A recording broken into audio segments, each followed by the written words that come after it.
All right, welcome back, guys. We are going to jump into picking these heroes on Haunted Mines. But before we do that, let's explain a little bit about how that process works, Tim. We call it a snake pick. Yeah, it's definitely a snake pick is how we get our heroes figured out. There are no duplicates that happen, and it's kind of a fair way for all the players to get their heroes that they want and try and mix back and forth. So it's pretty simple. The first team, most likely the red team, will pick one hero, and then the follow-up to the blue team will pick two, and we'll follow that process back and forth until we get down to 5 heroes for each team. So it's pretty simple. It gets it all done. It's a fair, even trade back and forth, and you're able to get nice synergies and nice ideas in the draft phase. Yeah, absolutely. Each of these heroes come with their own specialties, their own heroic abilities that bring certain flavor to the table on behalf of these teams. So as you're moving through this pick, your team is trying to decide how are we going to counter what looks to be the forming strategy of our opponents. And of course, the battleground itself plays heavily into the heroes you're going to choose. How are you going to maximize your strategy against those objectives we saw in the map video? Yeah, yesterday we saw Cloud9, for instance, choose heroes that are very strong in the early game. We saw Illidan, we saw ARTHAS. A lot of heroes are able to kind of walk across the middle of the battleground, kill off those skulls that are in that bottom lower level of the Haunted Mines, as well as do well in team fights, because it is a very aggressive battleground. You're going to see very short matches on there. So with teams knowing that, watch for heroes like Zagara to pick up, ARTHAS to pick up, even TYCHUS, who's great in a lot of scenarios like that. Absolutely, and of course, Haunted Mines is like a rocket ship, man. It is one of our fastest battlegrounds. So much action from when the gates open. So let's take a look at these heroes. Let's see exactly what they chose and how they counterpicked against each other. Here we are, Evil Geniuses with the first pick, and there it is. Looks like it's gonna be a comfort pick for Greg. He loves this guy, TYCHUS. Yeah, the EG puts a lot of faith into TYCHUS. They believe he's one of the strongest heroes in the game, and they want to pick him up as often as possible. Whereas Cloud9 thinks a hero like TYCHUS is very strong. So you'll see Evil Geniuses, every time they get first pick, they will go for TYCHUS no matter what. Because one, Greg is a beast on him, and two, they feel as a team that he really fits into a lot of the flavor that they use in a lot of their synergies. Yeah, very powerful hero. He's one of our supports, but deals great damage as well. And here we see the counter picks coming from Cloud9, ARTHAS, the Lich King, and TYCHUS, the Outlaw. From StarCraft 2, ARTHAS, an incredible pick. You can hardly ever go wrong choosing this guy on your team. He's so versatile, an incredible health pool, so much control in team fights with the Frozen Tempest, his ability to slow heroes, and of course his survivability with Death Coil. All of those things, really strong hero choice. In TYCHUS, man, you can't go wrong there either. So much damage, his Odin heroic, just an incredible team hero there as well. Strong foundation for Cloud9, but looking back to Evil Geniuses, we have Tyrael and Falstad for the follow pickups. And for Tyrael, LZ Gamer will actually be playing over Chillatech. And we saw Chillatech on Tyrael a few times last game, or yesterday, last time when we saw our matches. And LZ Gamer is the player on this team that will constantly flex his muscles and go through different roles. And you're going to see him on Tyrael this time, which is kind of making me a little bit curious as to what Chillatech will pick. Yeah, absolutely interesting there. Tyrael tends to be Chillatech's main choice, as you said. So yeah, very interesting to see how that strategy evolves for their team. And here we see 2 pickups for Cloud9, Uther and Zagara. Interesting choice. Of course, Uther is you know, a no-brainer, very solid support with his crowd control ability. All the stuns in his kit are just perfect for team fights. But Zagara, man, very interesting choice, especially given the way the games played out yesterday between Team Liquid and Cloud9. I mean, it almost feels like they're choosing Mirror, the comp that they beat against Liquid. Yeah, this comp actually, in Team Liquid, they did pick Zagara up, and they had a great amount of synergy with the Devouring Maw. However, they didn't have damage to follow up. And Cloud9 has kind of fixed that by picking up TYCHUS. Now they have damage that they can actually follow up into the Devouring Maw, so they can set themselves up to be in a great position to do team fights. Now, moving over to Evil Geniuses, we have Rhaegar and Stitches being the 4th and 5th pickups here for the blue team. Stitches is great for setting up ganks. We've seen that before. You can pull in your opponents and kind of nerf them down really quickly. With Falstad and TYCHUS being there, you have really nice initial damage, burst damage available. And of course, Rhaegar will be very interesting to see what heroic ability choice they will choose on Rhaegar. Will it be that ancestral healing, or will it be the Bloodlust? Both are incredibly powerful. It will dictate entirely what their team strategy will be on this map. Of course, we saw a lot of ancestral healing coming out of the Rhaegar selection yesterday, so let's see exactly what EG does with that. And here we go, first time BlizzCon 2014 pick coming, Chen, our Panda Warrior here, actually one of our newer heroes as well in Heroes of the Storm. Very interesting kit on this hero. Yeah, lots of mobility. Chen is very interesting, and you are very correct. He's great in terms of initiation. At level 7, he gets a new ability that his Q, Flying Kick, allows him to actually stun heroes, roots them into the ground. So you'll see that Flying Kick used to set up any type of fights that be occurring. He can do a lot of initiation, disruption. And then he also has that Fortifying Brew, which is his trait. He starts drinking, actually, and will actually get a huge shield building up, and he also builds his his resources. So watch for Chin to kind of dance around and drink from his brew. Yeah, very interesting hero. He has so much defense ability with that fortifying brew. If the team is focusing him down, he just starts drinking, and all of that damage being invested in him sort of is getting negated by that defense ability. So, all right, man. Well, we got our teams. Very interesting composition. We need to fasten our seatbelts because Haunted Mines is going to be super crazy. I know we are ready for this game. Are you ready? I'm ready, man. BlizzCon 2014, the first match of the grand finals will be on the Haunted Mines. Are you ready at home? Let's hear it, guys. All right, let's do this. Let's jump into our game. EG versus Cloud9. First game in the grand finals, BlizzCon 2014. I'm ready. Let's do this thing. Gates are opening 3 seconds. All right, remember, this is a battleground that actually only has 2 lanes, so you'll see a little bit weird strategies compared to what you'll see on our other battlegrounds. You're seeing all the teams running and grabbing their watchtowers early. This gives them vision. They're able to see where exactly anyone will be walking in that red circle. So we now have Cloud9 as a team. They actually have 5 going up here, and it looks like they might actually send Chin down to the bottom right. And Chin is a great choice. Because of that fortifying brew, he can just kind of soak experience and take any major damage that could come his way. Yep, Tassadar laning in the top for EG, and again, another very, very strong single hero that's able to kind of hold his own, you know, with soaking experience while trying to stay alive against this four-man team of EG. You want to stay in the lanes. You need to soak that experience. You got to keep the level game even. So they need to have heroes here soaking that experience against these teams. Idra showing why Tassadar is a great pick to put in the top lane against these 4. He's got the Size Storm that's great for wave clear, and then if he does get caught out of position, he has that Void Shift on his E where he can actually go invincible for a second and get away. But, oh gosh, Idra, you need to be careful, man, because they do have great poke. Yeah, man, so much burst on that first tower as well, and you can see the little symbol above that tower means it is out of ammunition. Our towers do have ammo, they replenish over time, but once it has been drained, and Zagara, great for draining that with her demolitionist ability, it will not fire until it has some time to reload. All right, so 1 tower in the top lane does go down. Let's check on the progress in that bottom right lane as the blue team, Evil Geniuses, happen to be down there as well. So checking in on it, they're able to get their own tower as well, but Cloud9 is just a little bit ahead. You'll see this push, tug of war constantly happening until we get to the Haunted Mines, which should be spawning in the next minute. Yeah, absolutely, and when that happens, those mines will open, and we will certainly see those teams vie for position in the underground part of this map. Of course, controlling those skulls. There's only a limited amount down there, and it will dictate the momentum of the early part of this game. Who will get the advantage? There's 100 skulls. Of course, it powers your golem, it increases their health and their damage, so getting that position and dominance in the lower part of this map is key. So this is Cloud9's strategy. Every time the mines pops up, they push whatever lane they were putting the pressure in, and they all come together to the opposite lane, and they enter as a team. And they're going to try and pick somebody off here, hopefully someone that they can stun. Unfortunately, they weren't able to do it quite yet. They're waiting for Chin to get that talent where he can root someone down, but they are on the chase here. We have Tassadar still in the top lane, trying to get down and fight with his teammates. So if there is a pickoff here, Cloud9 could definitely get a scenario where they make it work out in their favor. Yeah, Azuna and iDream, excuse me, working against Chillitek. Stitch is falling low here. This is definitely a kill. Nice pick off for them. They are getting the momentum here in the underground, and here's Kilax trying to survive against Kenma. He's going to die as well. That is 2 kills for Cloud9, but most importantly, the control of the underground while they start to clean up these skulls. 52, you see in the lower right, 52 for EG, and Cloud9 has 18 right now, but of course this giant golem, huge source of skulls, and will actually put them pretty even here. Yeah, the blue team, again, just went down the bottom lane, and they realized they weren't there as a unit, so they fanned out, they grabbed as many skulls as they could, just that way their golem, when it does spawn, will be a tad bit stronger than their opponents. Now, it will be 52 to 48 skulls, so overall, these golems are a little bit on the even side. What it comes down to in terms of strength is who has the pushing power, and Cloud9, with having Zagara, has that pushing power. It comes down to whether or not Evil Genius wants to defend or push where we might see the fights. And of course, EG smartly picking up the Knights in the middle of the map. Nice hook. Whoa, Zuna getting caught out. He is definitely going to fall. Again, while these golems spawn, now we're seeing a 5-on-4 scenario, but of course, let's talk a little bit about death timers. He's going to be back. You see, ARTHAS will be back. 4 seconds left on his death timer.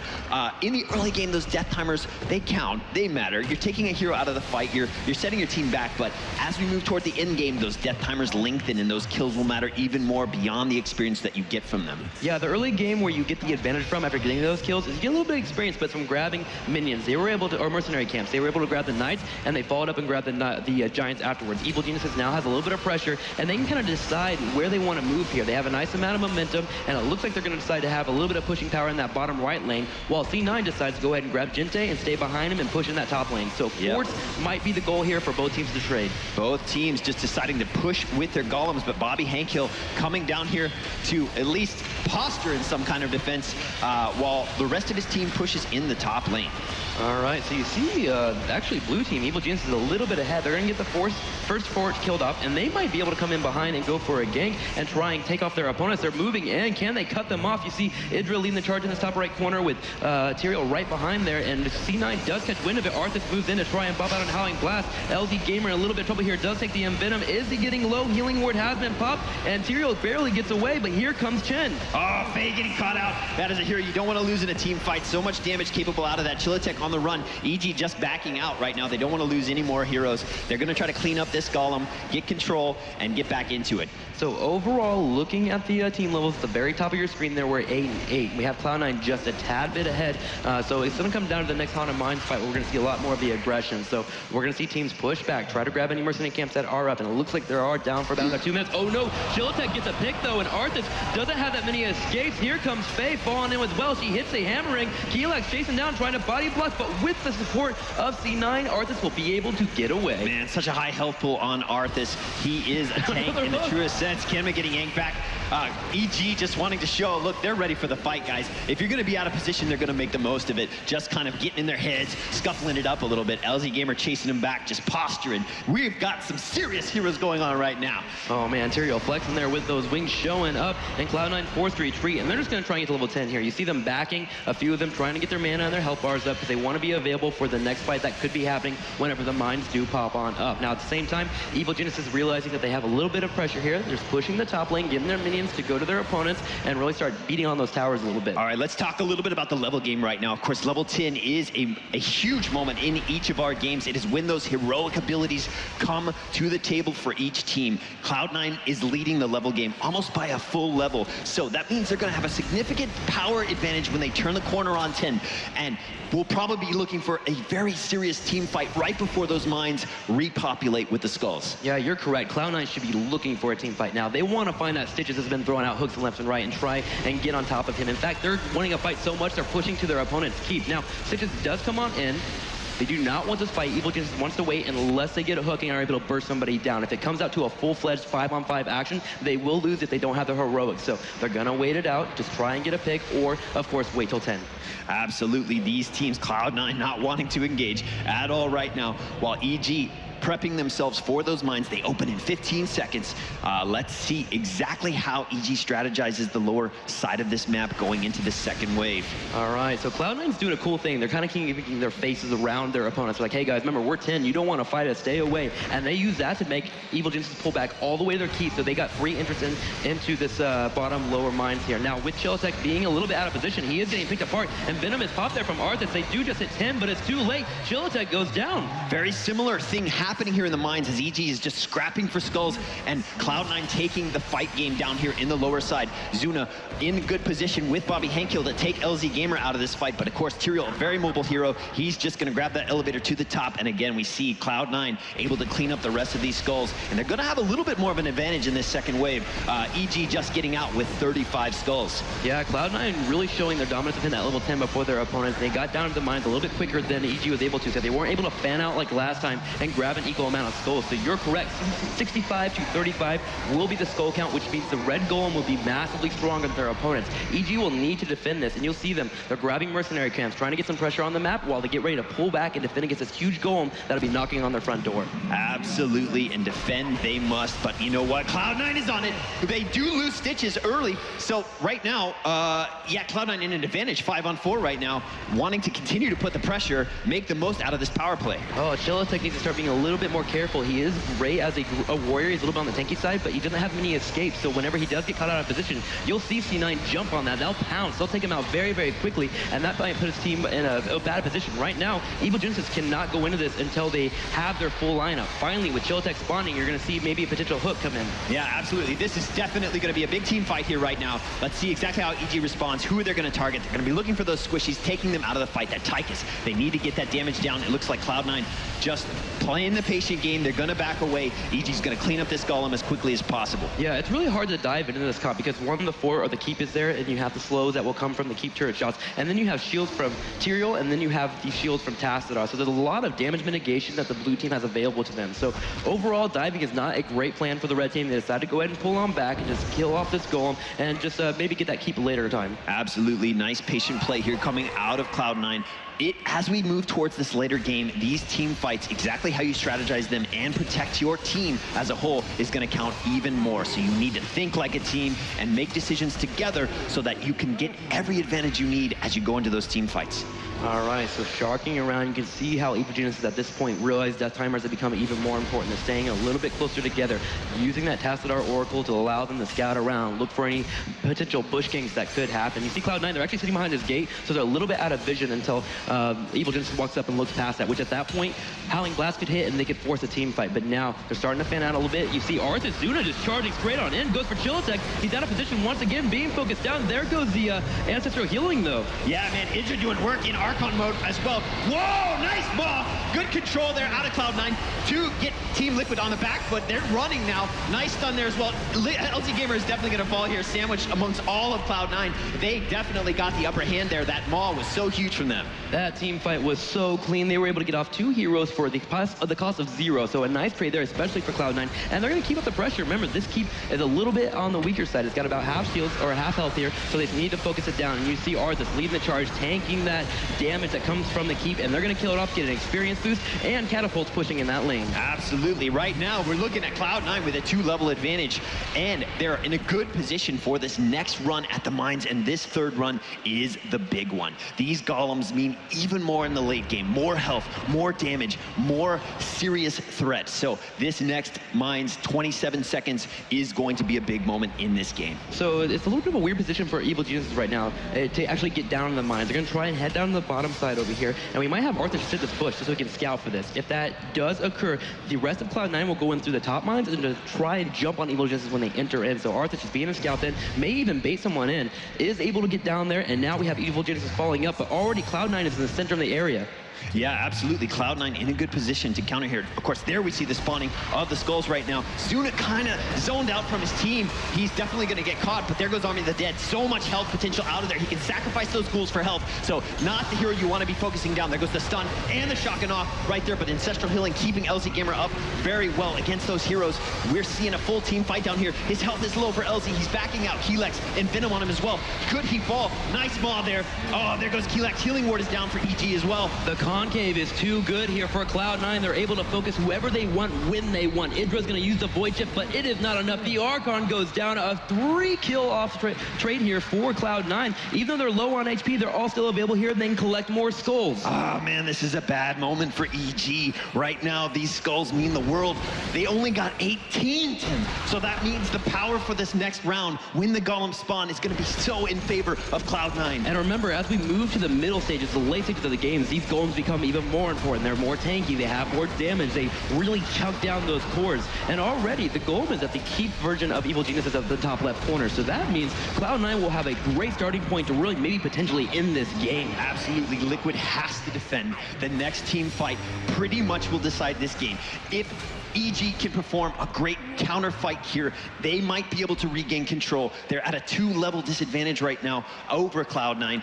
We'll have to see how this fight plays out. We are definitely going to see a full 5-on-5 coming here very soon. All right, so C9, their heroics are down for about a good 25 to 30 seconds. So they will poke here. They'll try and get some free damage in wherever they can, but they're going to wait until they have those powerful abilities ready for them. But still, putting pressure on your opponents is the best way to make them crumble. Absolutely. And you know what? 15 seconds is going to be over very soon. Those heroics are here, and Cloud9 is ready to make the most of it as soon as that happens.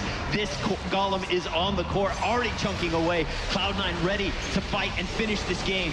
And there goes a shotgun, although goes straight on to Jinte, and Jinte, unfortunately not having Devouring Maul, is able to pop it before he's killed off. However, this Golem is still chunking on the core. Can Evil Geniuses hold off against this? Man, this is looking really bad for EG right now. Cloud9, they're at the core. This is gonna be it. Nice work by them. Good game. Cloud9 takes it 1-0 over EG. Nice play. Good finish on a very, very fast map. Heroes of the Storm. Man, these guys continuing to impress, Tim. I'm very pleased by their play.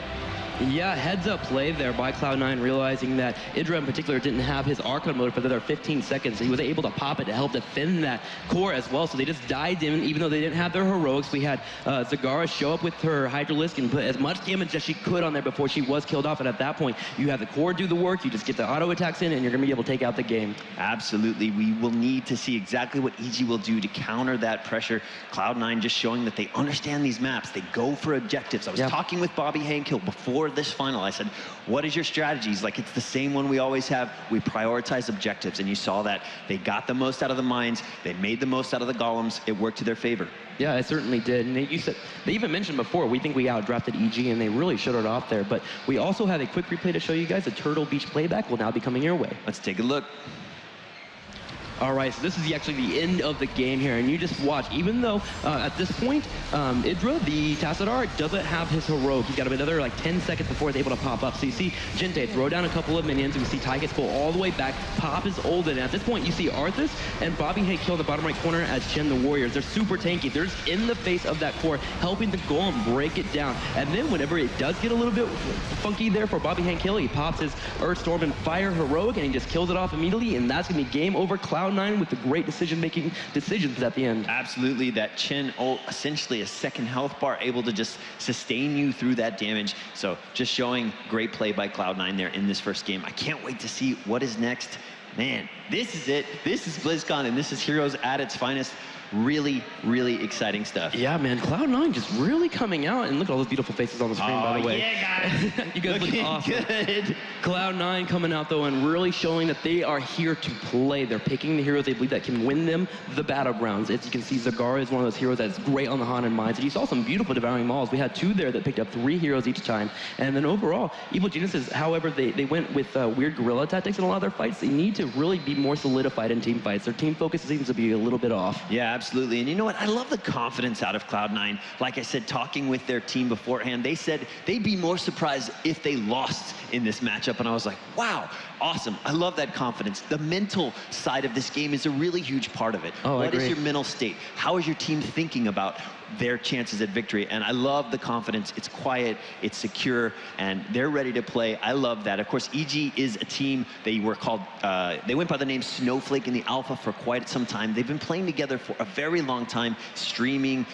been a part of the Active Heroes community for a while, and I think heavily has the sort of support we really expected to be the dominant team here, because Cloud9 was such an unknown. Yeah. So right now is really the first opportunity we're getting to see Cloud9 play this game at this level, and man, they are definitely impressing. Yeah, Evil Geniuses needs to go ahead and kind of call upon that as well. No, we have experience. We know how to win games. We've been around for a while. Let's shrug off that loss. It's a Haunted Mines. It's kind of a weird battleground compared to the other ones. Maybe that was a bit of a fluke. We can come back on game number 2. We'll get a bigger battleground, and we'll just go from there. So I'm excited to see what exactly will be happening, what Evil Geniuses will pick. Obviously, the most likely will probably go for Tassadar for the first pick, because they really love Tassadar on any battleground. But the question is, what do they follow up with after that? Yeah, absolutely. Tons of questions to get answered, and man, I am ready for that next game. It looks like that next game is going to be on Dragonshire, a very interesting map for us, one that we have not even seen. I think it's the first time we've seen this at BlizzCon 2014. Of course, Dragonshire, we're gonna have one of those map videos to talk about it, but it is one of our 3-lane maps. Really interesting objectives here, and a good opportunity to show, I guess, split team play. Let's actually jump into that video right now. Dragonshire, let's take a look at these objectives. We'll be right back with you.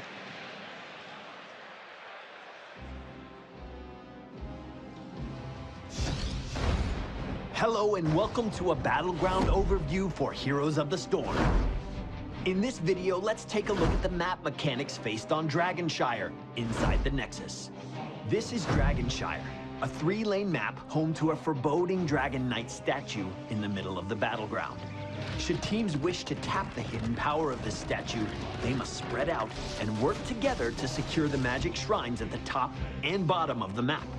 Securing both shrines will allow a team member to bring the Dragon Knight to life. This team member is now a veritable warrior of destruction, to be feared by the opposing team, dealing massive damage while being incredibly hard to take down. The Dragon Knight's Fire Breath ability is a great tool for clearing minion waves. He can also strategically punt an enemy hero away from a fight if desired. Should a team manage to secure the Dragon Knight, you can expect them to turn their attention to the destruction of towers, forts, keeps, and ultimately their opponent's core. Acquiring the Dragon Knight is easier said than done, especially when opponents will constantly interfere. Expect team engagements across the map, not only at the shrines, but mercenary camps and the Dragon Knight's spawning location as well. Teams must constantly evaluate the positional flow of heroes on this battleground and make strategic adjustments to counter accordingly. Who will seize the power of the Dragon Knight, and who will fall under its destructive power? All right, Dragonshire, very interesting map because it forces your team to split up. Of course, Haunted Mines, we saw so much pack, 5-on-5 team fights, teams moving as a group, but Dragonshire, if you want to make the most out of that objective, you have to split up. You got to control multiple points and have someone ready to pick something up in the middle of the map. You have to be confident. You have to trust each other to really know that they're going to grab their shrines. They're going to be able to hold the middle of the map for a second while you respawn because you were just killed off, so you can get back to the bottom shrine and grab it. There's a lot of trade-offs that will happen between these two teams, and confidence is important and teamwork is important. I know Evil Genius is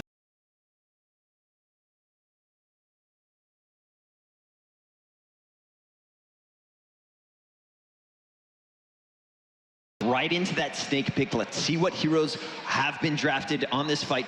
I think we're going to see some interesting choices here. Again, mobility is a very, very big part of this battleground. How quickly can you get someone from one point all the way to the other side if needed in a quick fashion? I know personally whenever I play on this battleground, I want to pick up mobility heroes. I like Falstad, I like Brightwing, because I like the ability to turn a one-on-one scenario on the top shrine, for instance, into a 2v1 instantly and throw off my opponent, maybe nuke them down, grab the shrine, and then suddenly someone rotates in the middle and we have a dragon very quickly. If you can grab a dragon early in this game, you have the potential to grab a fort. Once you grab that fort, you have 2k experience and you have this nice little lead that you can really kind of cushion yourself with as you go into the mid game. Absolutely, and of course heroes like Brightwing, Falstad, they have that talent, Bribe, which is also really huge at map pressure. And so when you can pick up mercs quickly with a talent like Bribe, it allows you to push that minion wave and to control the map farther. And as your control of that map pushes to your opponent's side, it actually opens up control and makes it a little bit easier to control the top, bottom, and middle side of the map, because you kind of like have created map control that's moved to the opponent's side. Yeah, that's something else to talk about as well with that Bribe that you were talking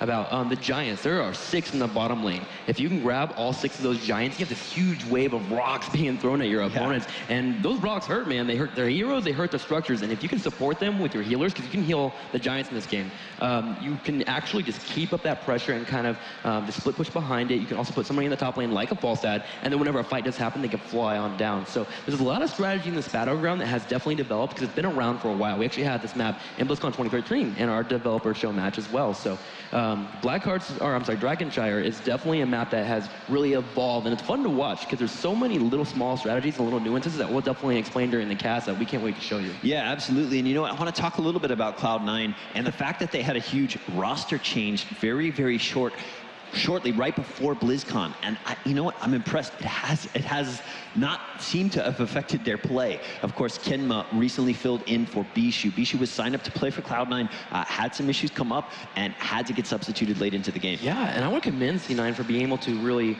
work around that, because Bishu was a bursty type of player. He loved to play Nova, which means their team fights happen way differently than they're happening now, whereas Kenma seems to be very TYCHUS dependent. He likes to play on TYCHUS. He likes to sit back and kind of poke his opponents down, right-click them, and you make sure to use those abilities. So they have to kind of change their format and how they go into team fights, and they're doing an exceptional job, man. You can see the brotherly love between Zuna and Kenma really working out for this team. Yeah, man, that brotherhood, video game brohood, it is awesome. So cool to see that on a team like Cloud9. And of course, the quiet confidence of Bobby Hankill. He is a solid player. He's definitely this, leadership backbone for Cloud9. I love that. And of course, on the other side, EG, skilled mechanics, obviously experienced in the professional esports scene, but Cloud9 just showing that they understand team play and communication. Let's see exactly how EG can respond to that as we move into the second round. Man, they got this. They're going to respond well. I totally believe them. I think we're going to go to game 5, man. These guys are so close. We're going to have a tug of war back and forth. It's going down to game 5. See what battleground will be on. It's going to be epic. I can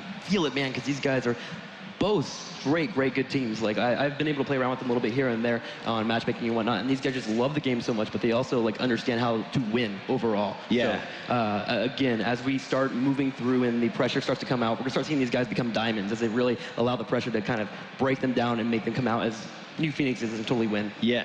Man, I absolutely love that about Heroes too. Like, especially as this competitive scene evolves, we're seeing it evolve, but we're also seeing it evolve with people who absolutely just love this game. Yeah. And like you said, it's so fun. It's so fun to just pick up these heroes and brawl. That's one of the things I love about this game. It's not so complex. There's not a ton of nuance in terms of what you need to do. You need to kill the opposing team. You need to kill their minions, right? Just go after it. Fight. Work together as a team, and it is so fun. I love the fact that these teams embrace the fun while also still trying to push the competitive I'm glad side. we can share with people here at BlizzCon 2014, man. I did not expect this many people to actually come out and watch Heroes of the Storm. You guys are awesome. There's so many panels. You guys are great. We're so glad you're here, man.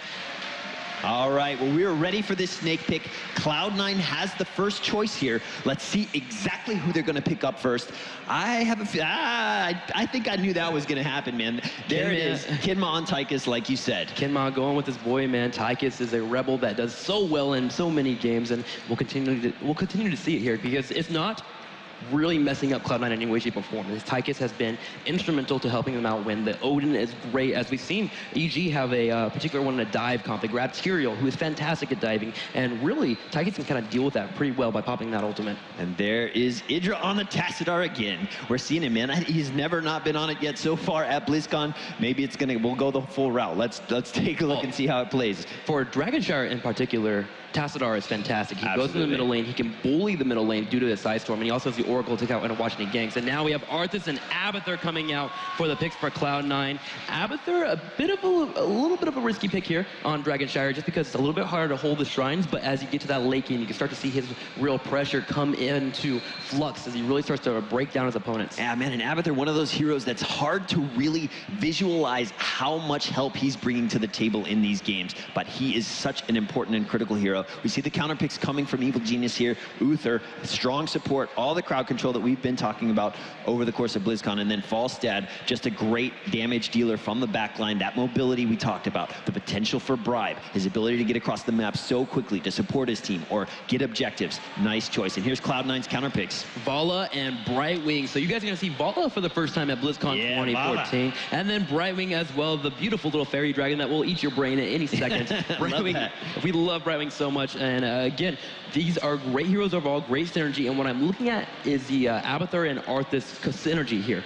Double ARTHAS is really strong and very hard to deal with. And looking at the picks for EG, they don't quite have the hero pickup to really burst down ARTHAS that quickly. So it'll be interesting how they deal with that, and they decide to go ahead and pick up Stitches. Yeah, man, Stitch is just that hero who has the ability to break and make games. If they can get picks with Stitches on this map, get in that 4-on-5 that we talk about before you get into those team fights, it swings the momentum so heavily in your favor. So he's one of those heroes you constantly have to be on the watch for. You have to pay attention. You have to always be kind of on edge, wondering where that hook's going to come from. And as you move to the late game as well, where EG themselves naturally feel like they get stronger, Stitches becomes a little bit stronger as well because death timers become more important, as you were mentioning. So if they get a hook in the late game, pull somebody in, burst them down really quickly, you have a 5v4 scenario, you can go from there. And Chillatek in the Haunted Mines, he was hitting a good 4 to 5 hooks left and right. He was doing a pretty good job at that. The thing is, Haunted Mines is a pretty quick game, so you didn't really get to see the full potential power of a late game Stitches. So that could happen on this battleground. Yeah, it's absolutely crazy how one good hook can just totally decide the fate of a game if it's been pretty solid and pretty steady throughout the whole game. One solid hook can just change everything. Yeah, definitely. So I'm looking forward to Dragonshire. It looks like we're going to start loading up the map here. So we're going to go into game number 2. Remember, Cloud9 is up 1-0 over their opponents. Can they move to 2-0, or will EG Genius tie it up? I'm excited to check it out. Game 2, Cloud9 up 1-0. How can EG bring it back? We're ready, guys. We are on Dragonshire. The power of the dreaded Dragon Knight lies and waits in the middle of the map. Who can access it? We will find out soon. So watch for Evil Geniuses to be a little bit aggressive in the early game here. They want to try and walk up and try and get a hook on somebody really quickly so they can kind of establish lane dominance on one of those shrines. You'll probably see about 3 to 2 heroes down that bottom lane as well, really trying to fight for that shrine area and also to prevent their opponents from grabbing those giants. Because remember, there is a total of 6 on the map here. There's 3 camps, but there's a total of 6 giants in terms of numbers. So watch out for that. Yeah, absolutely. That lower part of this map is the part where you have access to all that map control with those giants. So we will probably see a majority of your heroes hanging out down there and scrapping it up around this moon shrine here. All right, so also that we have to watch out for is the ABATHUR player. The ABATHUR has to be on point for this game because there is a lot of scuffles that happen because of those shrines. We do have ganks that happen a lot in the middle lane, so he's always got to jump on one of his teammates and help him out really, really quickly because we can have people die off very, very fast. With Tyriel's damage, his smite, his E ability is very, very powerful, especially if you pick up the talent early to do more damage. And then, of course, with Tacit helping out with Side Storms, you can see people die off really quickly. Yeah, and ABATHUR, one of those heroes, super high risk, super high reward. If you have the guts to wait in fast. Whoa, Kimba getting stunned out here in the early game, hooked back by Stitches. Just some poking, though, going on here in the bottom lane. Not a lot of bursts here in the early game, so we're just seeing these teams kind of posture against each other as they soak experience in this early game. Well, good news for you Cloud9 fans out there is ABATHUR immediately jumped on TYCHUS when that hook happened. He is super quick, and he might be there. There's another hook, though, and there is a block. Is the ABATHUR going to hop in and give him a shield? No. Yes, just last second. Kenma barely gets away, but still a nice trade there for Evil Geniuses as Chilitech gets hit 2 hooks. And as you said, that ABATHUR showing his power. For those of you who are watching, it's often hard to really appreciate exactly what ABATHUR's doing, but when he symbiotes onto a hero, and you'll see that with the little hat that'll spawn on top of the hero, he's often giving shields, protecting, dealing damage as well, and support. He's almost like a half of a hero. So if you see this team wading into a fight with that hat over a hero, it's almost like they have another hero with them in presence. And the little toxic nests you see on the ground as well are spotting for their opponent, so it also prevents any ganking from happening if they run over that, and also allows people to be spotted if they run over them. But Helax and Faye going to be a little bit aggressive here, and they're going straight for these giants in the bottom left corner. And remember, there are a total of 6 of these, so if they get them and start getting them to push in that bottom lane, you can see Cloud9 starting to be on the defensive. Man, I like to see this aggression out of EG. These guys are showing up here on Dragonshire. It's refreshing, isn't it? Yeah, it seems like a different change of pace. Definitely some early aggression from EG. We don't always see that, and I love it.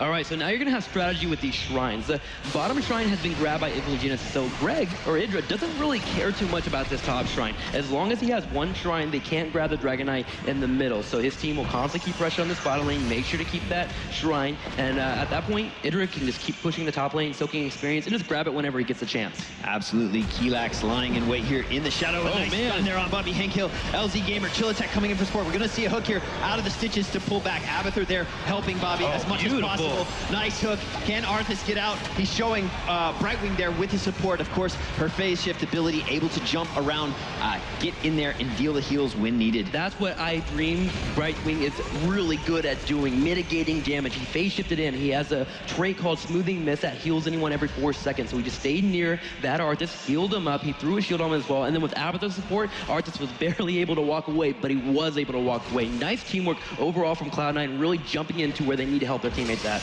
Absolutely, and again, we're soaking experience in this early game. Both teams very, very even. I want to point out this, though. Promoted minions here in the mid lane. You see that with the little golden swirls around those minions. That is ABATHUR continuing to do his behind-the-scenes work. He's promoting those minions, giving them more health, more damage, and you're going to see that just escalate towards in-game as you get more powerful minions, especially when keeps start to fall.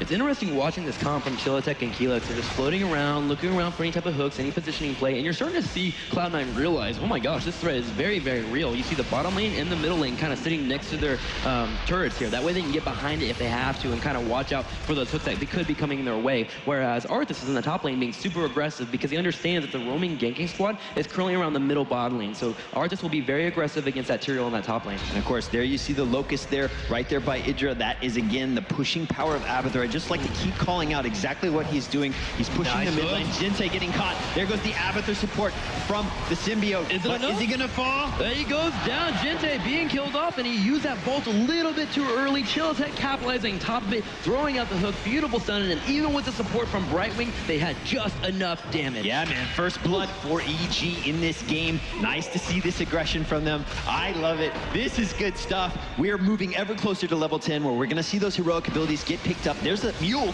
doing work on that tower there for Cloud9, and of course, again, that's more ABATHUR stuff. That's more ABATHUR talents just doing work, making this battleground work in favor of Cloud9. With this constant rotation from Evil Geniuses, they're able to grab a small lead here. You see them about a half a level above their opponents, so they are at level 9. So this is a different story compared to game number 1. Remember, Cloud9 got to 10 a little bit quicker. We now see Evil Geniuses kind of in that position. They're grabbing that bottom shrine, and when they get to level 10, they could definitely go for a huge power play, grab the top shrine, and grab that middle Dragon Knight. So we'll see what they try to do once they hit that huge heroic ability. Yep, that aggression working for EG as they do have a minor level lead right now. Dream Nice getting caught done. out. He's Nice trying to done. juke. Is he going to hit the hook?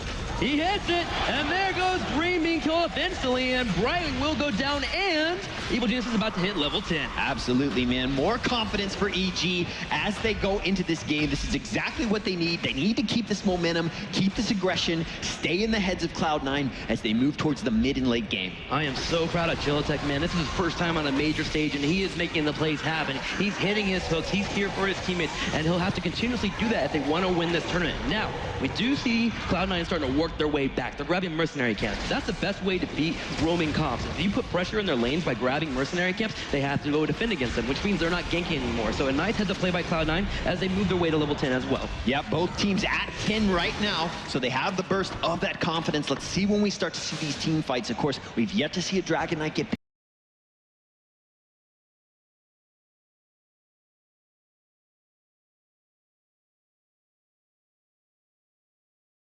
strategize as they move in towards the late game. Right oh my now, gosh, this is Dragon Knight potential in the middle. Are they going to pick it up?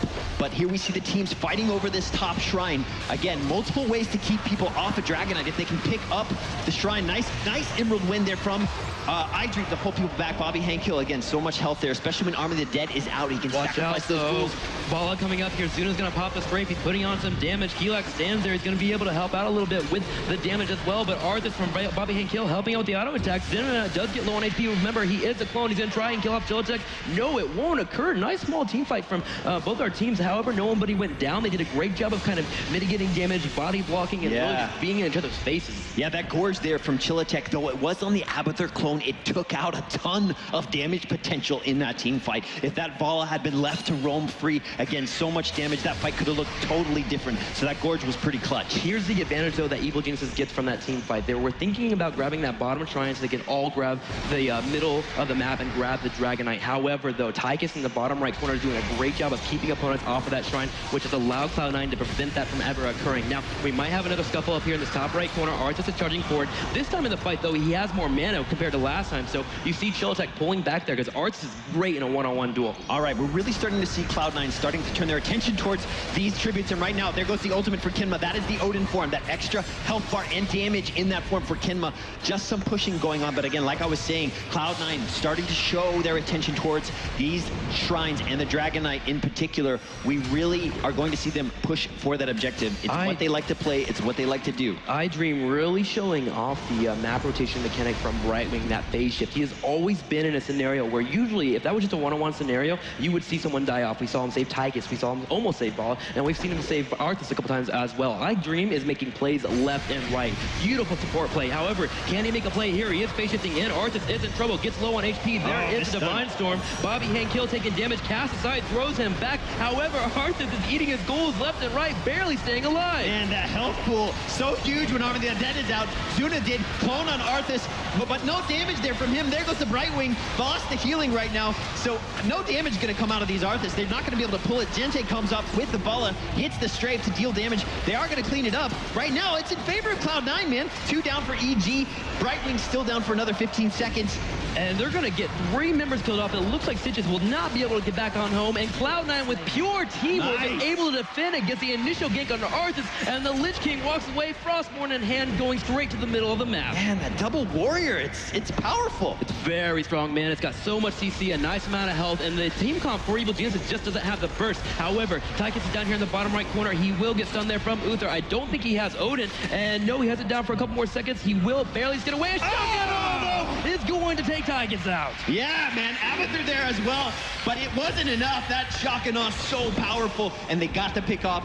Nice work by EG to just show they're still in this, man. This game isn't over. We're going all the way to the end. However, we're seeing kills left and right. It's 4-3 right now, but we haven't seen the map objective grab quite yet. These guys are even in terms of rotating and really trying to prevent each other from grabbing these shrines. We always have one team in control of a different shrine on the opposite side of the map, and that has to be broken pretty soon here. You want to get that Dragonite. It's so powerful. You have the two abilities, the punch, the fire, the breath of fire, and as well as the meaty damage that you can bring into a structure. So we got to get that map objective unlocked, and the teams are definitely trying to scramble and figure out how to make that happen. Just the fact that we haven't seen one yet proves how much both of these teams know how important it is to control that objective. They have been fighting over it back and forth, and there right now you see the potential for Cloud9 to make it happen. But you know what, EG, they're in the mid lane. They're going to stop it. There's just no way. They're postured up here for a full team fight with all five ready to control. Yeah, this is another way to really prevent the Dragonite from happening. You just sit in the middle of the map here. However, Bobby Hank Hill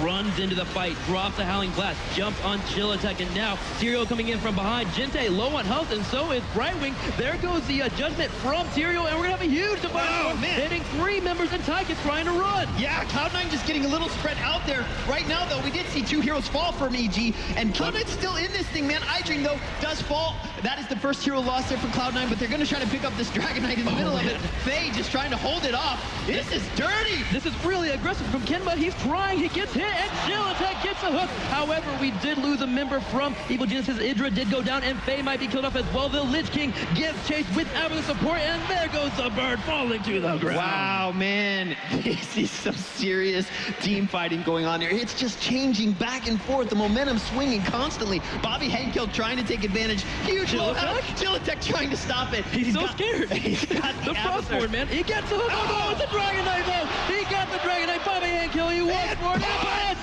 This is across the map, and now we're going to have a few structures go down, Kevin. Oh, man, this is exciting stuff. I can't believe it. Bobby got the health pool from the Dragonite right when the hook landed, and then it was like, in your face, dragon snitches. I hope you want that.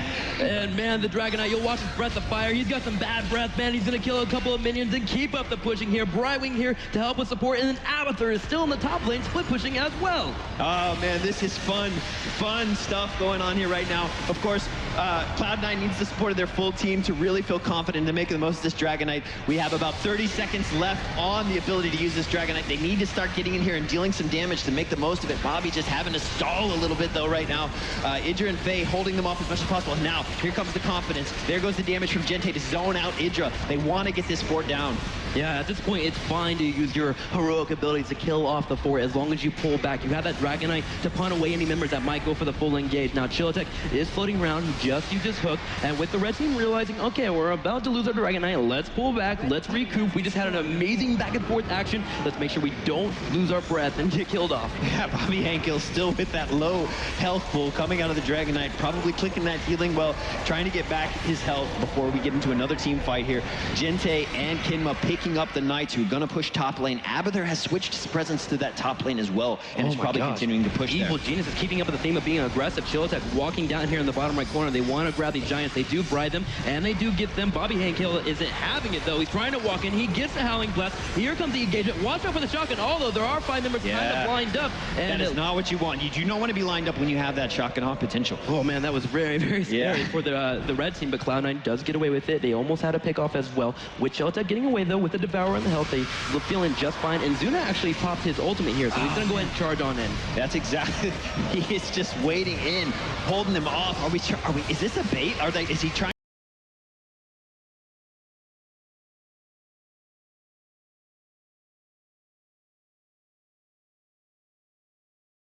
Doesn't matter, so yeah, make the most of that ability. Yeah, even if you have a few seconds left on it and you realize we're not going to get into a team fight, it's better to get back in ABATHUR form so you can keep up the pushing and see all that happen. ABATHUR confusing everyone, including myself. And right now, EG pushing the top lane. I love this, man. EG's ready to play. I like this aggression. This is a fun game. So they found where ABATHUR is pushing, and usually what that means, if ABATHUR is pushing in the top lane, that means the rest of his teammates are usually on the opposite side of the map. So they went for the Locust, and they're just going to go ahead and dive straight into these turrets, get them for free. But Cloud9, realizing that Evil Genius is in the top lane, being a little bit aggressive, goes for the bottom structures here in the bottom left corner. Yeah, so all of EG, they get back to their Hall of Storms. They're going to be here to defend this bottom lane while Cloud9 continues to put pressure on. The Shrines activate in 10 seconds right now. Map control kind of in favor of Cloud9, although that top lane has been pushed a little farther towards Cloud9's side. EG, though, cleaning up the bottom lane right now, while it looks like, yeah, Cloud9 right now turning their attention potentially towards Mercs and that Dragon Knight again. Yeah, definitely. The Shrines now popping up right now, so we're going to be having the Dragon Knight, as you were mentioning, coming up very, very soon. And you're right, Cloud9 has a little bit more map control. However, Evil Geniuses was able to secure that bottom lane. You saw them clear out all the minions in the middle, clear out all the minions in the bottom. They're going to go ahead and go for the strategy once again of at least having one Shrine and maybe just try and kill off any structures they can. They're actually getting the structures in this bottom right corner. I don't think they'll be able to kill off the fort fully, especially if the red team decides to go for an all-in. And they're just going to go in on this fort, so we might have a fort trade. Yeah, right now, EG turning the pressure on. They're definitely going to take this fort down. There's no one here to defend. They're going to get the boost in experience, 19 to 19 right now. And let's talk about level 20. We stand on the cusp of Storm talents. That means things like Resurgence of the Storm, which allows your hero to res very quickly. Things like Bolt of the Storm, which gives you more mobility with the ability to teleport on heroes that might not have a lot of mobility. So level 20, a huge power boost if Cloud9 gets there first. And they know it too. You just saw ABATHUR use the ultimate evolution. Zuna there now jumped on ARTHAS. So they have double ARTHAS here, and they'll have both heroics up in about 10 seconds. So they're looking for a fight. Zuna walking straight into Tyroy here. The Dragon Shines are going to be grabbed. LZ Gamer wants to try and slow it down, but he's forced to walk away, and now the Dragon Knight is in the hands of Cloud9. Yep, and like you said, though, that ABATHUR ultimate is going to go away very soon, as Zuna will probably disappear here. He does hit his Army of the Dead to just get the most out of it, and they're going to make it. Right now, Zuna in the ultimate evolution, leading the charge. Gente in the Dragon Knight. This keep is in danger of falling right now. Cloud9 ready to take it out and continue to put pressure on EG. They're trying to poke down this Dragon Knight, watching them to potentially engage on Brightwing. That's the main target for them. If they can kill off that amazing Disinitiator, they can really go into a fight. Gente gets hooked back in, though, and he will pop out of this Dragon Knight. So remember, Gente will have to try and run away as soon as possible. He does barely just get away there with the Vault. Chillitek getting bursted down, though. Cloud9 chasing him back. ABATHUR's on pop, and it looks like ARTHAS is going to chase down their opponent. Yeah, that's not what you want. You don't want to lose that right now. You need these team fights count for everything. Odin drops for Kinma. They're ready to continue to fight. Put pressure. They want to take this keep down while they have the power play. A full 50 seconds as Stitches is not even going to be able to get back in this game. They didn't have any of their Storm talents right there. Oh, man, this is very interesting. Cloud9 taking advantage of that power play, getting that boost in experience. We're going to see more powerful minions continue to push the mid lane now when those keeps fall. Yeah, I love the awareness, realizing that the keep was weak, and that also that Evil Genius was at level 19. They couldn't fully fight because they didn't have the matched power of Cloud9. They went straight for it. Now they pull back. They grab everything on the map as they retreat. They are in such a good position right now as they have huge advantages in the bottom lane, middle lane, and potentially the top lane. It's ABATHUR could push that back. Yeah, there's those catapults we talked about starting to roll down the mid lane, and they're just, like you said, taking advantage of every opportunity, every Merc camp that's on the map. And, you know, shortly we're also going to see the Dragon Knight Shrines open again. So I have no doubt they will turn their eyes towards that objective once more when that opportunity arises. Yeah, I agree with you. And that is essentially where the game will start ending. We are in the late game. The next Dragon Knight that does come out is very, very powerful. We saw in the Garden Terror, for instance, in the last game yesterday, at this stage in the game, really can chunk down structures such as the core and the keep. And that could potentially happen once again here. The game is supposed to end, and you see the Dragon Knight, the objectives, the vehicles, really helping out with that. Now, oh gosh, we need to be careful about this bridge. This bridge is very, very small. Falstad and Stitches actually really excel in this area. So Cloud9, you saw them start pushing, and they went, oh wait, that's a bridge. That bridge, man. Let's pull back, man. Bridges are no-nos. Bridge at Doom, especially with Shock and Awe. You get a team lined up there on that bridge, you hit Shock and Awe, and it's just game over for the team in that team fight. There we go, cleaning up these minions. EG knows the potential of those catapults, especially if they're promoted by ABATHUR. Just so much damage potential, so nice job cleaning that up. They know that Cloud9 is going to be looking for this objective, so they're wisely turning their attention to it as well. I love what ABATHUR's doing. You see the toxic nest and all the bushes here? They're preventing any type of bush things from happening onto their opponents. He's just really trying to cover all their bases. Chillitek, though, is out of position. Chillitek, what are you doing over there? The rest of the team, though, from Evil Geniuses does show up. They want to potentially fight. A huge Divine Storm does go off from Keelex. Isn't it enough, though? Chillitek's forced to run away. We see a Shrink Ray, but Tyrael will go down. man, no. EG falling. Right now we see 5-on-3 as EG has to retreat. Idra in Archon form, but not even able to make any use of it with that damage. They just have to retreat and regroup. They do not have the full support of their team, and Uther down for a full 50 seconds. Yeah, Interior with the Resurgence of the Storm does come back, but here's where the advantage lies for Cloud9. They get the Dragon Knight. It is currently in the middle of the map. It's going to start pushing in, and watch this damage from the Dragon Knight. It is very, very powerful this time. Gente needs to start wailing down on those structures. Yeah, Cloud9 in a very, very powerful position to end this game very soon. Right now, their attention is on this lower lane keep. Chillatek, Faye, Idra, LZ Gamer trying to hold what they can, but they don't have the support of Uther. There goes the punt, kicking EG back. They're going to definitely take this keep down. More experience and more map control here for Cloud9. Here's the problem though. Dream got picked up. The disengage for the red team is no longer available. They have to pull away and try and find a different way to use this Dragon Knight. A beautiful pickup by Evil Geniuses by picking out a key member that is essential to Cloud9 getting away. Wonderfully done. And now Cloud9 has to go to this top right corner and try and find a different way to attack. And you know what? Cloud9 says, we're not just going to kill some of your buildings. We're going to kill all of them. So they're working away on this top one.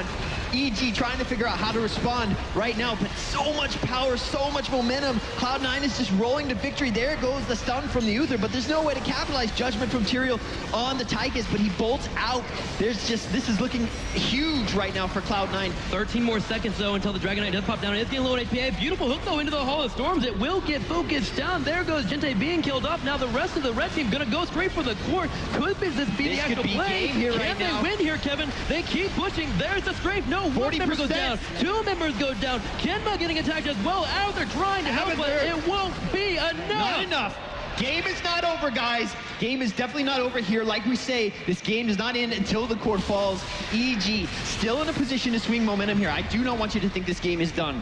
It is still possible for EG to come back here. They know it. This is their opportunity. They have a power play. They have 4-on-3 right now against Cloud9. It's not over. They can do this. They know it. They're putting the aggression on appropriately right now. Let's see if they can take it back. Idra doesn't have any mana here, which means he only has a size storm or two to really pop out. If he gets popped out of position, he might not be able to pop his Void Shift, which is one of the main reasons why they pick up Tassadar. Emerald Wind is popped up here for Dream, trying to keep him back. He wants to save as many structures as possible. He's trying to buy time here for Vala and TYCHUS, the damage dealers to spawn. And man, just look at that promoted catapult. It is huge, but you know what? They can't even turn their attention to it right now. They know that they have to be aggressive. There's an opportunity to put more pressure with these giants. They grab them, and now they need to go clean that stuff up in the bottom lane as well, while Cloud9 is still trying to regroup now, just now getting all their heroes back onto the battlefield. Oh man, EG now has this constant thought in the back of their head. We have catapult lanes in all three of our lanes. We will have constant pressure happening. We have to win a team fight decisively, and then we have to counterattack and try and end the game before minions can get to our core, which is pretty low on HP, by the way, at 26%. There's a lot of variables they have to consider as we keep moving throughout this game. And then, on top of that, a Dragon Shire could spawn pretty soon, too. Yeah, that Dragon Knight, so much damage potential if you can grab it in this late game. Like you said, the damage is huge. Cloud9 taking advantage of the opportunity to grab those Dragon Knights in the top right, and you know what? They know it. They have momentum is on their side. They want to end this game. 26% on Evil Genius's core. This could, if they could close it, they'll be up 2-0 in this best of 5.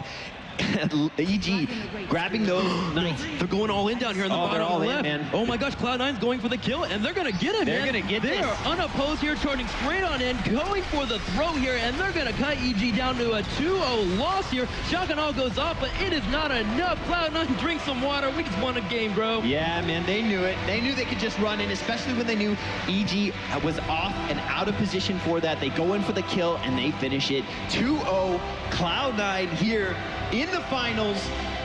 Ah, man, interesting strategies. And again, we're continuing to see Cloud9's skill and awareness in this game play to their favor.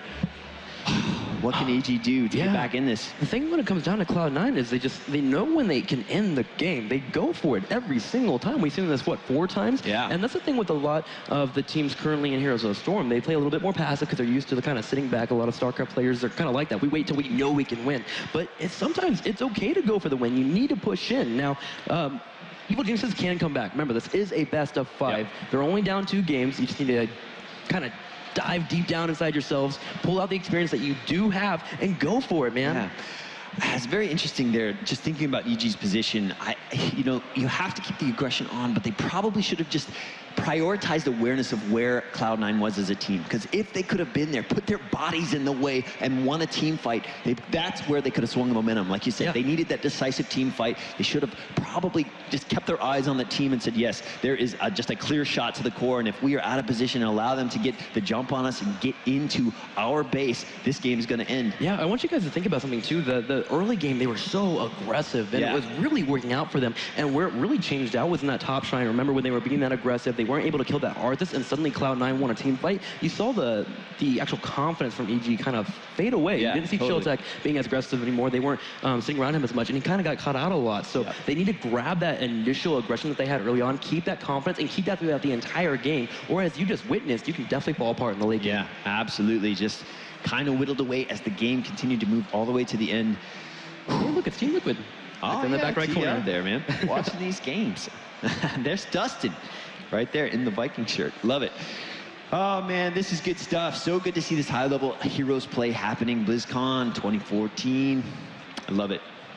All right, so we have our Turtle Beach playback. Let's take a look at one of the key plays that happened in that last game. All right, so this is the area whenever we saw the red team just go for the win here. They killed off 3 keeps. They pushed all the way in. Now, Evil Geniuses did hold this off just barely, and look at how they got rid of the damage. They went for Zuna first, then they followed up. They chased after the other TYCHUS down the bottom right corner, and the shock, and oh man, it hit 3 heroes, taking them down to low HP. Kenma is the only one left, and at that point, UTHR's up there to body block, stun, and finish up the kill. Beautiful play overall for Evil Geniuses, but that play overall for Cloud9 set them up for the later win that we witnessed. They knew that all they needed to do was just go for the win, push for the win, especially once EG had overcommitted on the map.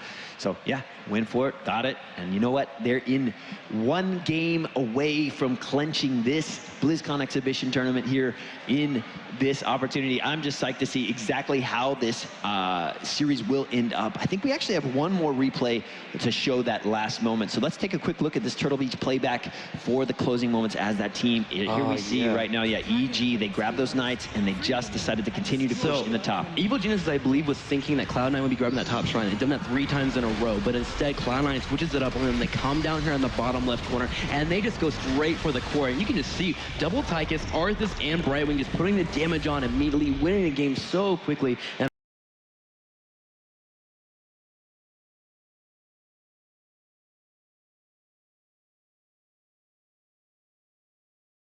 And, you know, that's a calculated gamble. I mean, if you've seen them go to that top shrine every single time, you could definitely kind of assume they're going to go there once again and try and grab the Dragon Knight. A Dragon Knight is a sure way to end the game at that point. So if you want to prevent them from grabbing the Dragon Knight, you got to kind of take that risk. And I completely commend EG for going for it. But really, just Cloud9 just being a little bit more on top of the ball, just playing the buying games a little bit better in that late game and being able to get down there and win. Absolutely, man.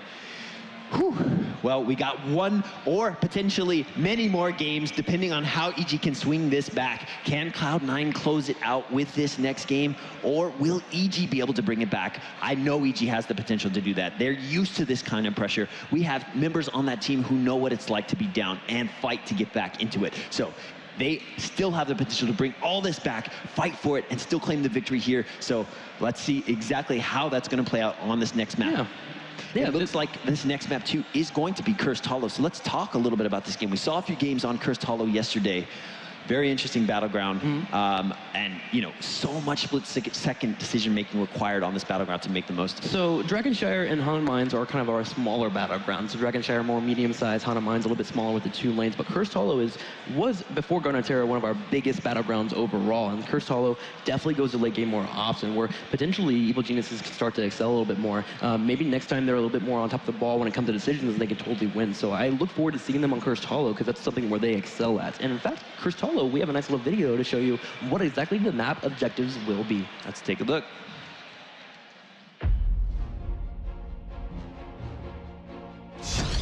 Hello and welcome to another Battleground overview for Heroes of the Storm. Let's take a quick look at the map mechanics found on Cursed Hollow. Cursed Hollow is a 3-lane battleground featuring tributes that spawn in honor of the Raven Lord haunting the grounds. These tributes spawn in random locations at the map's center. Once your team has collected 3 tributes, the Raven Lord will punish your opponents with a brutal curse, weakening their minions and prohibiting their fortifications from firing. Employing the power of this curse is incredibly valuable and will cause extreme tension around the tribute spawn points. While balancing attention to the tributes, teams might also consider acquiring one of the 6 different mercenary camps that line the field of battle. You can employ the support of giants, knights, and even a massive grave golem to assist in your push towards the opposing team's core. There's a lot of strategic options to consider on a map like Cursed Hollow, and teams must constantly weigh the potential advantages and disadvantages that surface as each game evolves. Will teams be able to appease the wrath of the Raven Lord's curse? We shall find out. All right, Tim, so Cursed Hollow, this is EG's opportunity to still hold on to this series. What can they do here? These map objectives, complex, the shot calling, huge. The ability to follow and move as a team, absolutely crucial. Yeah, I know. We talked about Browning and Falstad on the second battleground, and I think they're actually going to go for that strategy and try and get both of those heroes locked down, because the bribe mechanic is fantastic on Cursed Hollow. You can put a lot of pressure on your opponents, so that way when you get to team fights, you have pressure all around the map, so you can actually kind of float around and wait for your opponents to go out to defend that and grab tributes right away. So I'm looking for Cursed Hollow, or for Evil Geniuses to find a way to put pressure on their opponents in Cursed Hollow. They have to do that. It totally worked in Dragonshire. Yeah, absolutely. We saw the aggression from Stitches and Uther, and that pressure, C9 did die a few times. We had Dream playing fantastic on Brightwing, but they were still able to secure a couple of kills. So looking into this, I need Evil Geniuses to find a way to get pressure on their opponents and try and make C9 crumble from the outside. Yep, and of course, Cursed Hollow is a map that actually has so many little nooks and crannies on it as well. Opportunities to body block heroes into odd positions, get early picks. You know, if they grab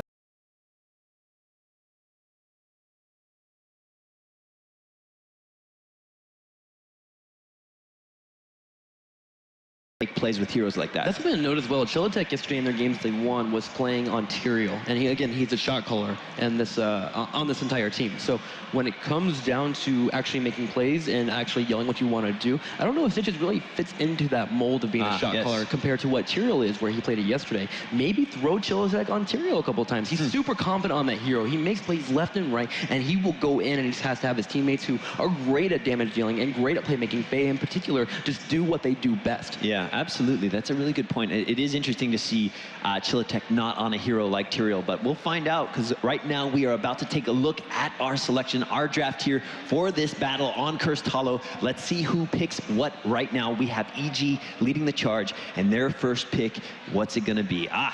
There you go. Not a surprise there. Idra on Tassadar. Again, we've talked about this all weekend. Such a strong hero. His ability with Oracle to kind of like shed the light on cloaked heroes is huge. So right now, when they pick Tassadar, the ability to pick heroes like Zeratul or Nova is already like kind of, you know, taken away in some ways. I was actually talking to Greg in the back before these matches started, and he was like, hey, you gotta stop giving us first pick, because I want to play a different hero. Like, he'll pick Tassadar anytime. So we see Tassadar being picked up, and it looks like Cloud9's gonna follow up with ABATHUR. Yeah. He's great on Cursed Hollow, so great with the split pushing opportunities that you could have with the tributes being grabbed. When you grab the curse, it can really start to amplify that effect. And then you have TYCHUS again on Kenma, and that's just his guy, man. Remember, he's a sub filling in. He wants to be on something comfortable, and TYCHUS is definitely the hero to throw for him. Yeah, absolutely. No reason to change it up if it's working, as you said before. So Kenma on the TYCHUS, and here we see the counter picks for Evil Geniuses. There's Tyrael on that Chillitek list, just like we said. So they're switching it up, putting Chillitek back on that control, the shot caller. It's what we expected to see, and they didn't do it in the first 2 games. They're doing it here now, and of course LZ picking up Falstad. LZ, that player that just knows how to play almost all heroes. He's really great at all of them. He is kind of that jack of all trades player for EG, so interesting to see him picking up one of the damage dealers here. Picking up the Falstad so he can rotate around, help out in team fights. Beautiful to do when tributes do pop up, and we do have Cloud9. Man, they are getting some very strong picks here. Uther and ARTHAS will be their choices for heroes. Yep, absolutely. We've been talking about this guy all weekend. Uther, so much strong healing as well as crowd control with his Divine Storm, Divine Hurricane. When he gets to level 20, essentially can stun the whole map once he gets to that point. Just so powerful. And man, ARTHAS, that guy is a warrior beast. He is who you want to wade into battle. Frozen Tempest, slowing everything, just constantly getting in the way. And there we see her, man. Nova. Hey, bringing out the damage with Nova and Brightwing there for Kelax as well. But Nova will be what you guys will need to watch throughout this entire game. Faye is a playmaker. She is sneaky. She finds opponents. She kills them very quickly. Watch for Nova when she gets to the late game as well to get that rewind talent and really just burst people down. So I'm looking forward to this matchup because Evil Genius is looking good already. But what will Cloud9 get for the last hero? Absolutely. We will find out very soon. I think, oh, well, there it is. The Chen. The Panda. Yeah. We saw Chen earlier work very well for Cloud9, so not a bad choice here at all. More warriors. I mean, we see this theme.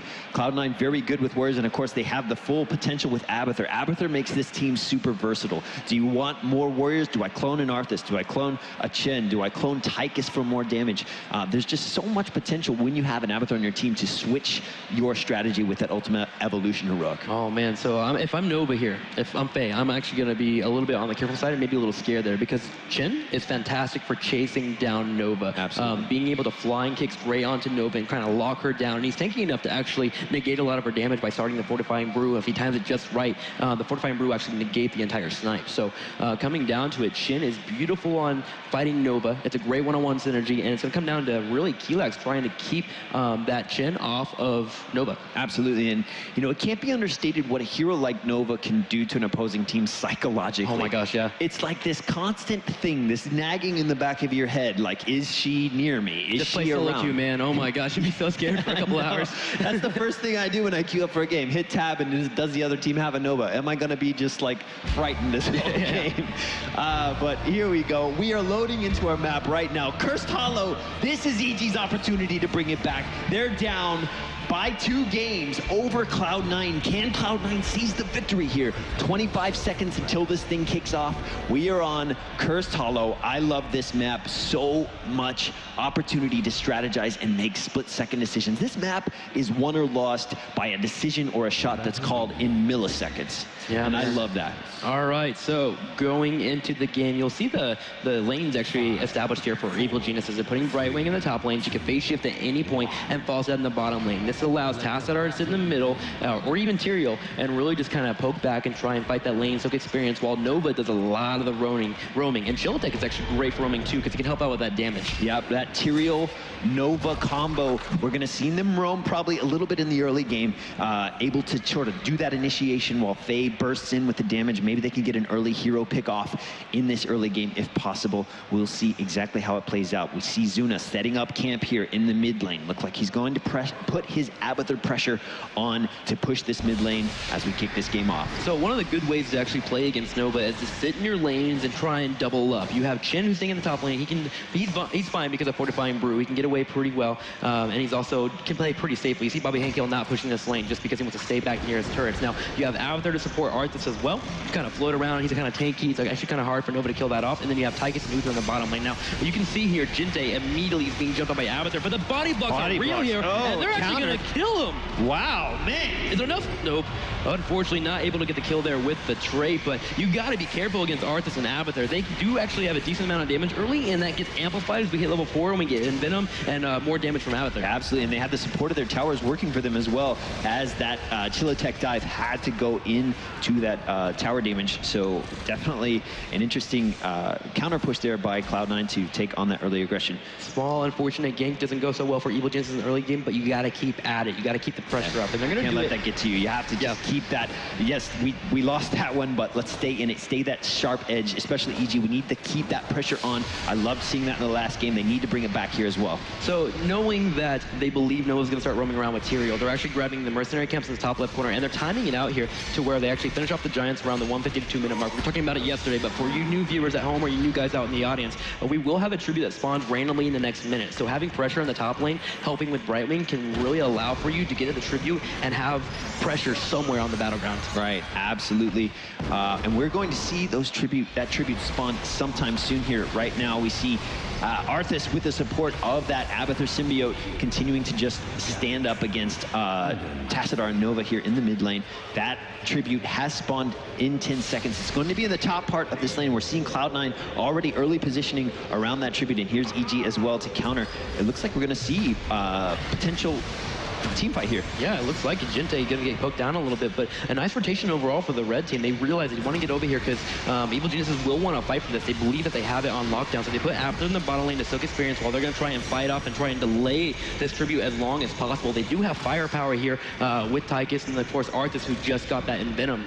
Yeah, this first tribute is always an interesting one to see exactly how aggressive these teams want to play in this game. Because, like we said, it takes a full 3 tributes before you get cursed. But, so, this first one, of course it counts. Every tribute counts. But how much do you want to push in this early game? How much do you want to control? Whoa, Faye taking so much damage with the Envenom, but healed up by not just the support from Brightwing, but also that healing ward that got dropped.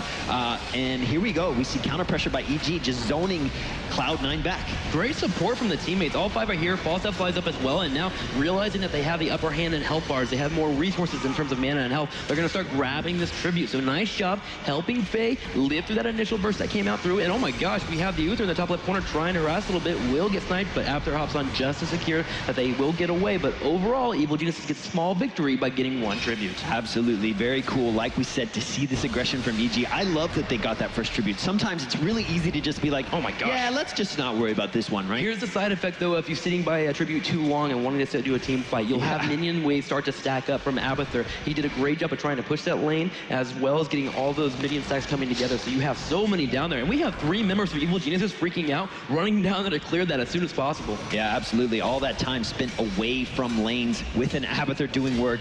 As you said, something you have to take seriously. So though they got their tribute, they did have to spend some time cleaning that up. And right now, we are just going to continue to see these teams soak experience and lane up. There goes Faye with the drop on Kinma. Like you see right there, over half the health on Kinma. Drop in just a second. And that comes from a couple of things. Hot Shots, which is a talent that she picks up that actually takes her auto attack and spaces it out over 3 seconds and gives her more damage overall. And then Snipe, just landing. If you hit that Snipe, you can really just help kill opponents pretty quickly. But it is a skill shot, so if it is missed, Nova can suddenly be exposed. Yeah, and of course the counter to that is once Nova has hit all of that damage out, there's not a lot she can do for almost full 3 seconds. She's kind of like, that's what she gets. She gets her burst, and then she has to figure out how to get away. So that is the downside of playing a hero like Nova, is that, sure, you can get the jump and you can get the burst damage, but if you don't kill someone, you got to get out of there. There's the other bad side effect, too, of picking up that talent, is now she can't really defend against the minions that are pushing in the middle lane. She gets an attack in every 3 seconds. You can't clear waves like that. But overall, the advantage she did get out of that is she did snipe down ARTHAS to a pretty low amount of health, which allowed for Tassadar and Tyrael to double team the mercenary camps, and they're able to grab the mercenary camps in the middle of the map. Now,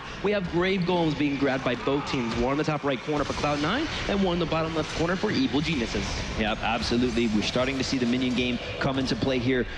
This Golem is a very, very powerful merc. He goes straight for the fortifications of the team, just starts wailing away, so he's definitely a powerful tool as we continue to push these lanes toward the opposing team's core. And there you see, that tower is out of ammo as well, so this Golem able to probably get a ton of damage without taking damage in return. Yeah, with Brightwing being the support if they're trying to defend against that, she doesn't do that much auto attack damage, so that Golem will take a while before it is officially killed off. But now, at level 10, Evil Geniuses is kind of floating around trying to figure out what exactly they want to do, as the next tribute will be spawning actually in the next 15 seconds. Yep, and we see Tassadar and Nova for EG in pretty good position to set up camp around that tribute. Nova kind of scouting out, trying to see exactly where Cloud9 is, and early aggression here on Cloud9 here from both LZ and Faye. They just want to keep them at bay, keep them zoned out. But right now, Bobby, Hankill, Zuna in the Ultimate Evolution, they have pushed EG out the top and look to be in a good position to pick up this tribute for themselves. All right, so we have all the teams really just spread out overall, but Cloud9 has kind of exerted dominance here. They walked up, they put their TYCHUS in positions where they can put out damage, and they have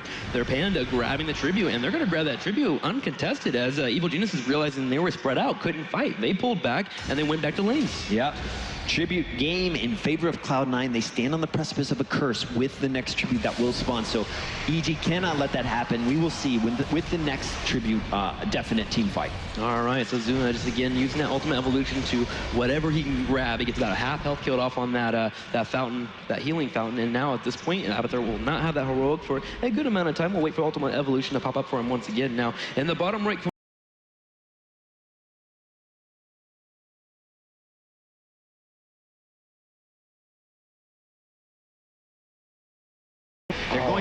they weren't able to get a pick, and right now there goes the Giants there for Cloud9 as well. They're going to have to clean that up at some point, but since I didn't get the pick, they just fall back. The giant there taking a snipe there for Tychus. Yeah, I got you. I'm the your body mercenary, helping him out. So we do have some pressure again up in the top lane as we have ABATHUR doing whatever he can here. Shen just diving in straight on top of LZ Gamer. Now realize that's about the extent of damage that Shen can do. He's just super tanky. He doesn't do that much damage. He's what we call pretty annoying in team fights. So you'll see a lot of the fights that happen, Shen's kind of being ignored.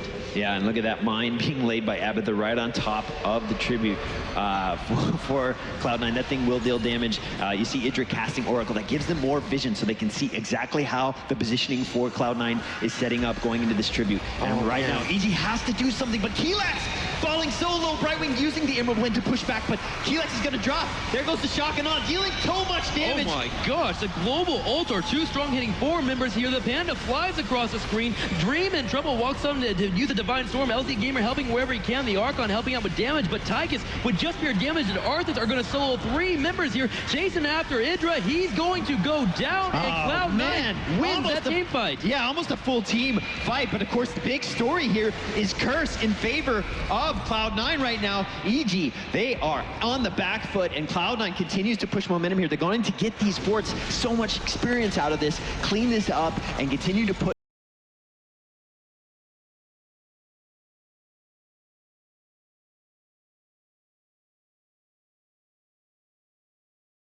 he still has ultimate evolution up, and now ABATHUR moves to the middle lane to push. They get the top for it, and they get the bottom for it overall. Oh my gosh, Evil Geniuses needs to make sure that when they're in their team fights, that they're able to do efficient trades, especially in a 5v4. Yeah, absolutely. Very, very dominant play by Cloud9 right now. Of course, this curse lasting for another 5 seconds.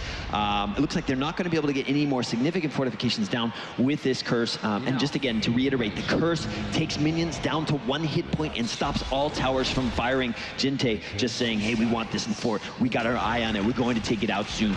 Okay, they're actually heading over here to grab the mercenary camps now. Idra already poised to see that if it does occur, does pop his Oracle, which gives them vision. There will be a side storm. You got to be careful in this fight, though, as the shock and all is very powerful here from LZ Gamer, and EG actually wants to fight this. You see them charging in. They're waiting for all their heroics to be up. It looks like they have finally all popped, but so has Cloud9's, and here comes the engagement. Yeah, nice stun there by the Uther. There goes the shock and awe. So much damage. Precision strike from Nova coming back. Zuna falling out from the ultimate evolution. Bobby Hankill, though low, even though he's in his ultimate, he's going to pop back out here shortly. That is not going to be a death if that falls. That is his ultimate still finishing up. So still, Cloud9 and Team Liquid exchanging 1 hero there. 4-on-4 right now. Cloud9 backs out. Liquid trying to clean up these mercenaries and this wave here in the middle.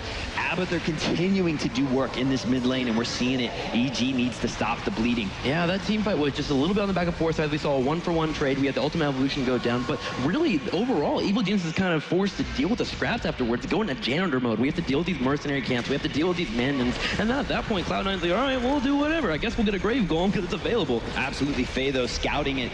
Not a lot. She does not want to expose her cloak right here because that would definitely be a kill. But here comes the support from EG. Are they going to try to get the counter pick on this golem? It looks like they want to put pressure there. Here comes LZ in for support as well. Golem still not caught for C9. Looks like EG is going to continue to put pressure, probably bait out a fight here.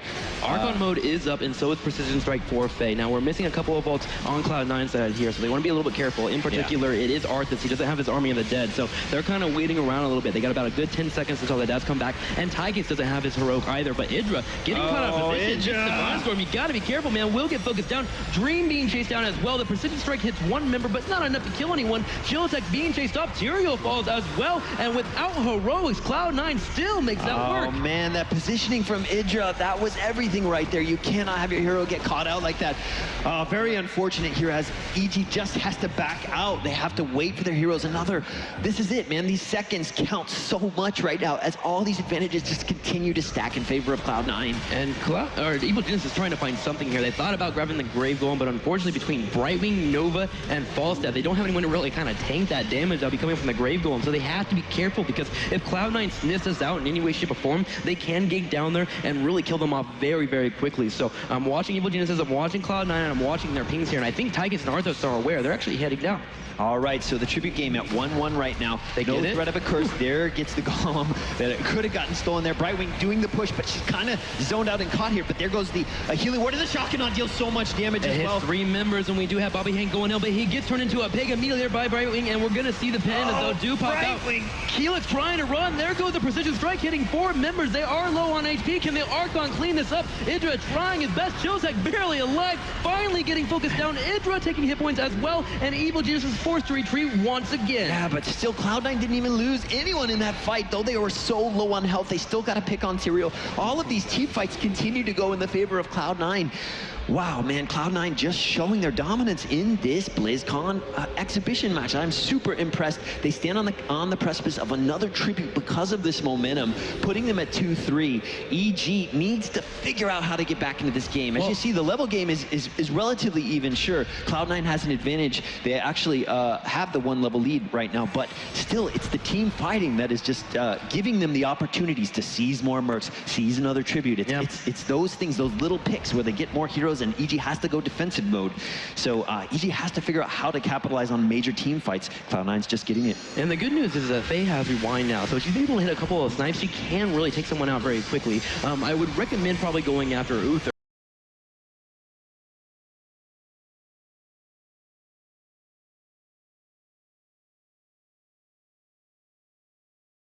In that play. And it comes down also to the team fight and Tassadar being such an annoyance that the Cloud9 team has to focus on Tassadar so Nova can really get out there and choose her targets wisely. Yeah, and look at this, Cloud9 waiting for these mercs to spawn. They know they want every advantage possible. They want to take every opportunity for Cloud9 to get back in this game away from them. So they know those timers. They have their eyes on them constantly. So whenever the mercs come available, they're ready to take them. All right, tribute will be popping up very soon. Remember, C9 currently has 2 tributes. You can see that in the bottom right corner of your screen here. So the next tribute is important. Evil Genius has to go down there, and the RNG is not favoring Evil Genius today, as it actually spawns on the side of Cloud9's battleground. Yeah, that is not good at all, because right now, Cloud9 gets to set up camp. They're going to be here waiting. Gente in the bush, all ready to get the drop here. And of course, that's the warrior that does not care. Chiltek taking so much damage, already zoned out. He just tried to get away with Angelic Flash, but it doesn't matter. The curse goes down. Bobby Hankill so low on health.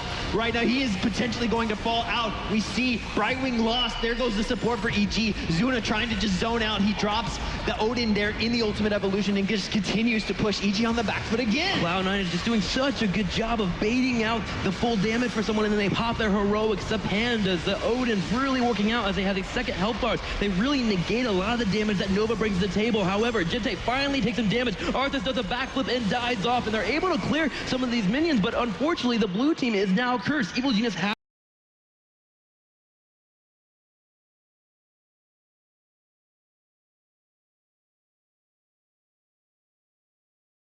away. It looks like they're just going to regroup. So again, it works for EG right now. There's still a full 20 seconds left on this curse, and we don't see them ready to push any more of these fortifications or take advantage of that. They're in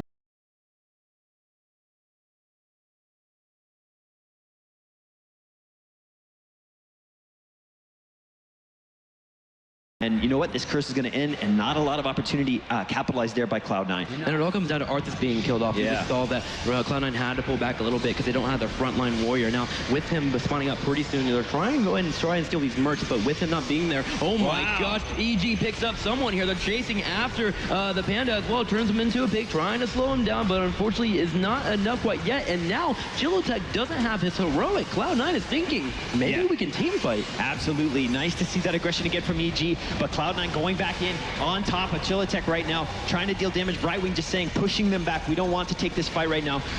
And there's still this night camp, though. It's up. Cloud9 takes it. Kevin, the Lich King is coming, and Evil Genius is scared. They pull on back, and finally with ARTHAS showing up, the Merc camps do go to Cloud9, and now they have a little bit of pressure in the middle lane. However, the good news for Evil Genius is we do see the Odin has been popped. So once this does go away, maybe they can go into a team fight. Oh, but Idra needs to be careful. He can't get picked out. Zuna the clone does go down, but again, that's nothing there. It's just a consolation prize, and then once that happens, we see Cloud9 pull away. You know, one thing I did want to point out, because I realize there's probably a lot of people watching as well, Nova has some tricky things. She has this hollow decoy, and you'll see often it will look like Nova get killed off just like that Ultimate Evolution on occasion, but that is not the real Nova. That is a hologram of her. It's one of her pieces of her kit, essentially, that helps with this sort of, you know, cloak and dagger aspect of Nova. So if you don't see us calling that out, it's because we, you know, already see and know that that is her hologram. There it is right there. Boom, look at that. Illustration. Very smoke and mirrors-esque, but I Dream a little bit out of position there. Does walking with the Divine Storm, but does miss. Only hits Chillitek. Jinte coming in, though, and Tyrio will take some damage. The Archon from Indra trying to kite back, but you can't kite so well in Archon form. You got to turn around and just kind of put out that damage. Keelex, though, the support is going to be killed off. There goes a catch smash from the Panda, and there goes Brightwing falling down. Jhin and TYCHUS kind of leading the charge here with ARTHAS right behind. Wow, he bolts forward. Man! Oh my gosh. But he pays for it. That was advantageous. He's like, oh, I got this. Oh, wait, there's 3 heroes. I don't got this. And it falls down. I think Cloud9 is just flexing a little bit right now. They are certainly winning the team fight game, and they're just like, you know, probably giddy about that, just really showing that. And of course, you know, seeing Kenma just get a little overexcited there. But this Golem going to get worked on here by EG. They just have to stay in this defensive mode, and this has been the story, man. They just keep getting pushed back, losing these team fights. EG down 2 heroes right now. Of course, Cloud9 as well, down 2. So we're going to see these teams regroup. Tribute spawning in 7 seconds. Not a massive tribute, but if EG can get it, at least it's another step towards a counter curse. So could work in their favor, but again, they're down 2 heroes. Tyrio just now spawning. Just wanted to comment on that bolt a little bit. You got to be careful in the late game here. I know you're feeling a little confident and you're doing great in team fights, but Evil Geniuses is actually kind of tied with their opponents. If they win a team fight, they could potentially go for a win. And you see them now chasing after their opponents. The hammering will slow down ARTHAS. They're chasing Jinte. He gets focused down. That's the Nova damage we were talking about. They even use a shock and all, and ARTHAS does fall. However, he does have Resurgence of the Storm, so he will come back into the fight, but that is a decent pick off there for Evil Geniuses. Get your confidence up. You can win team fights. Absolutely, and you need to keep that Resurgence on cooldown so those kills count. It will count, and if they can take another team fight here shortly, that will put ARTHAS out of the fight for a significant period of time, but they need to capitalize on it. Otherwise, when Resurgence comes off cooldown, he's still an imminent threat even when he dies. Kevin, Evil Geniuses needs to get some tributes. They've gotten one this entire game. A curse would do wonders for them. Absolutely. They could do some split pushing. They can go for a win at some point. They just need to get things to work into their favor. Get a little bit of momentum and then work it into your favor. Get that advantage. Absolutely, man. That is exactly what would really help them just swing some of that momentum. And of course, all Mercs down right now. No opportunities to take any more map objectives. All we see is these Knights, these minions working, and of course, Cloud9 positioning. They want to figure out how to close this game out. C9's coming in from behind here. Yeah, Faye does get it, though, with the hologram. Yeah, just barely. Whew, that was a game sense kind of thing. All, man. Oh, no, there goes the focus. Here comes the judgment. Archon is popped. Dream does go down, but LZ Gamer may go down as well. No, nice healing there from Brightwing with the smoothing miss. Bobby Hankill getting focused down as well. He's going to jump on top of the Griffin. LZ Gamer just running, man. Yeah, and man. Jinte in trouble. EG has to run. They just keep getting in these situations where they have to pull back out of these fights. Yeah, Bobby they're winning this. Wow. Resurgence of the Storm there on Chin. He will be back, but EG is winning this fight right now. Shock and awe there from LZ. That is the clone from ABATHUR, so he just falls out of the fight. That's kind of what they needed right now. Look at that. Uther out. I mean, Uther and ARTHAS out for another 35 seconds, both of them, and ARTHAS for almost a full minute. This is exactly what they need. This is how you get back into the game. You win. You get a couple of trades. You 2 for 1. They'll take that trade any day. Now they're able to walk down and grab a tribute. And as you were mentioning, that second tribute gets them on the path to a third tribute, and that gets them into a curse. Beautiful play there by Evil Geniuses. They're starting to get their confidence back. Hey, it's after 20 minutes. This is where we win all the time. Let's do it. Absolutely. And let's talk a little bit about these Storm talents for EG. Tyrio picked up Resurgence, so just know that he has the opportunity when it's off cooldown to spawn quickly. And of course, on the Cloud9 side, we see both Chin and ARTHAS with Resurgence as well. The Warriors, that is good. They can die off and come back into the fight really quickly in the late game. All right, Q, that's going back home to help defend that push that is coming in the top lane. They have a couple of Locusts coming their way and some promoted minions from ABATHUR. So once they deal with that, we'll see them start grouping up once again, trying to find where they can push an advantage. We should have some mercenary camp spawning pretty soon as well. I believe we haven't seen a Grave Golem in a while. while. So watch for that to be the potential next team fight, or of course a tribute. Man, this is everything. We're getting into the moments that are going to decide the fate of EG in this BlizzCon 2014 tournament. Seconds. Yeah, this is going to be everything. Can they get this tribute? If they can, that could really, really swing the momentum in favor of EG. Faye knows it. She's setting up camp here. Looks like Cloud9 is also aware of this. They need to get in position, but EG there a little bit earlier and quicker. Cloud9, Faye dropping the hologram there, zoning a little bit for EG, but man, looks like they are just backing away, potentially baiting this team fight. They can afford to be a little bit careful here because they are one tribute above their opponents. They want to make sure that they choose the correct fight here. Poking with Psystorm and a couple of snipes is a great choice there. Zuna does pop his Odin there as he is an Ultimate Evolution. Uther is already channeling. There goes the focus there from Joltek. Gets the jump goes right on top of Dream. They will kill off Dream. They will kill off Overhand Kill. No, he pops the Pandas the last second though, but we do have TYCHUS from the Ultimate Evolution being killed off, and we see all three Pandas, Earth, Storm, and Fire getting low on HP. Nice Huge stun. Divine Storm there is going to slow down a few members. LZ Gamer is going to be focused down. Idra forced to run away. I don't think they have enough. They took it back. They took it back, man. That was so good for EG there in the early part. Tyrael's coming though. Tyrael's coming. Can he stop? Can he He's stop? gonna throw without Drew. Can he do it? It's very slow. He stops it. He goes on it. Can he get the smite? Can he take him down? Can they finish, man? Can they finish this fight? They get shit out. This is exactly what they need. Wow, man, this is so back and forth. I thought EG was just going to back away, but they knew that that was going to be game if they did that, or not necessarily game, but this was their opportunity to capitalize. They get the curse. They get have it now, and they're gonna start pushing forward. No, Gente out of position. Didn't realize he'd be coming down the middle. Can he get away? He's going to try, barely sneaking away, but this gives an opportunity here to Evil Geniuses to focus down this fort. Yeah, absolutely. EG in a good position here to continue to push this curse. Bobby Henkill and Gente know it. They need to put damage on. They need to keep them from doing that. Kimba coming in from behind. Oh gosh, they need to be careful. Yeah, Kimba coming in. He has a grenade. He can't knock someone back. They go straight for Faye. Remember, she is the source of a damage, but Jiltek comes in. They're going to use teamwork to try and focus him down. Kimba low on HP. He bolts away from the tray, and overall through teamwork and sheer will, they kill off one member. Cloud9 just winning the team fight game here. We see Tyrael out. Resurgence was on cooldown. Another full minute for both Tyrael and Nova. Let's check out the top fort really quick in the top right corner. Is it low on HP?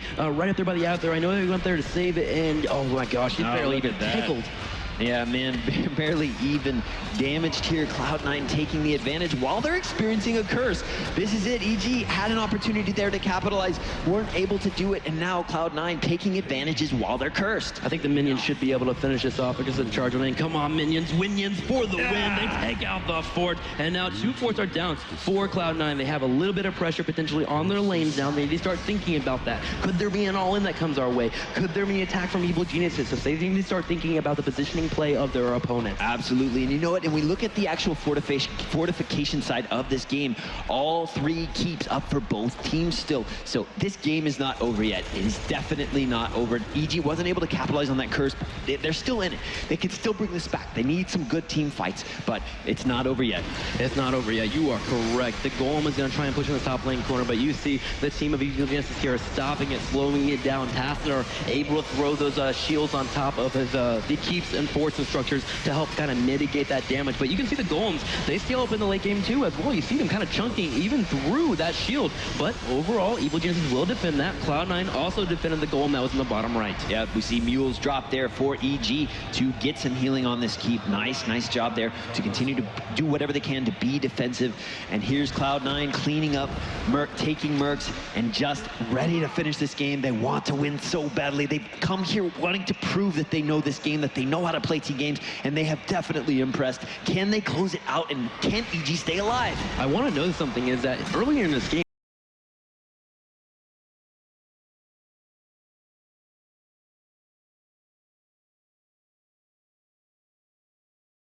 heroics that are important, like the precision strike and the shock and all, and then of course the Archon are poking off whoever they can. So Evil Geniuses, if they keep up this whole entire trading off they've been doing, they can totally get into a situation where maybe they can do a clean sweep. Absolutely.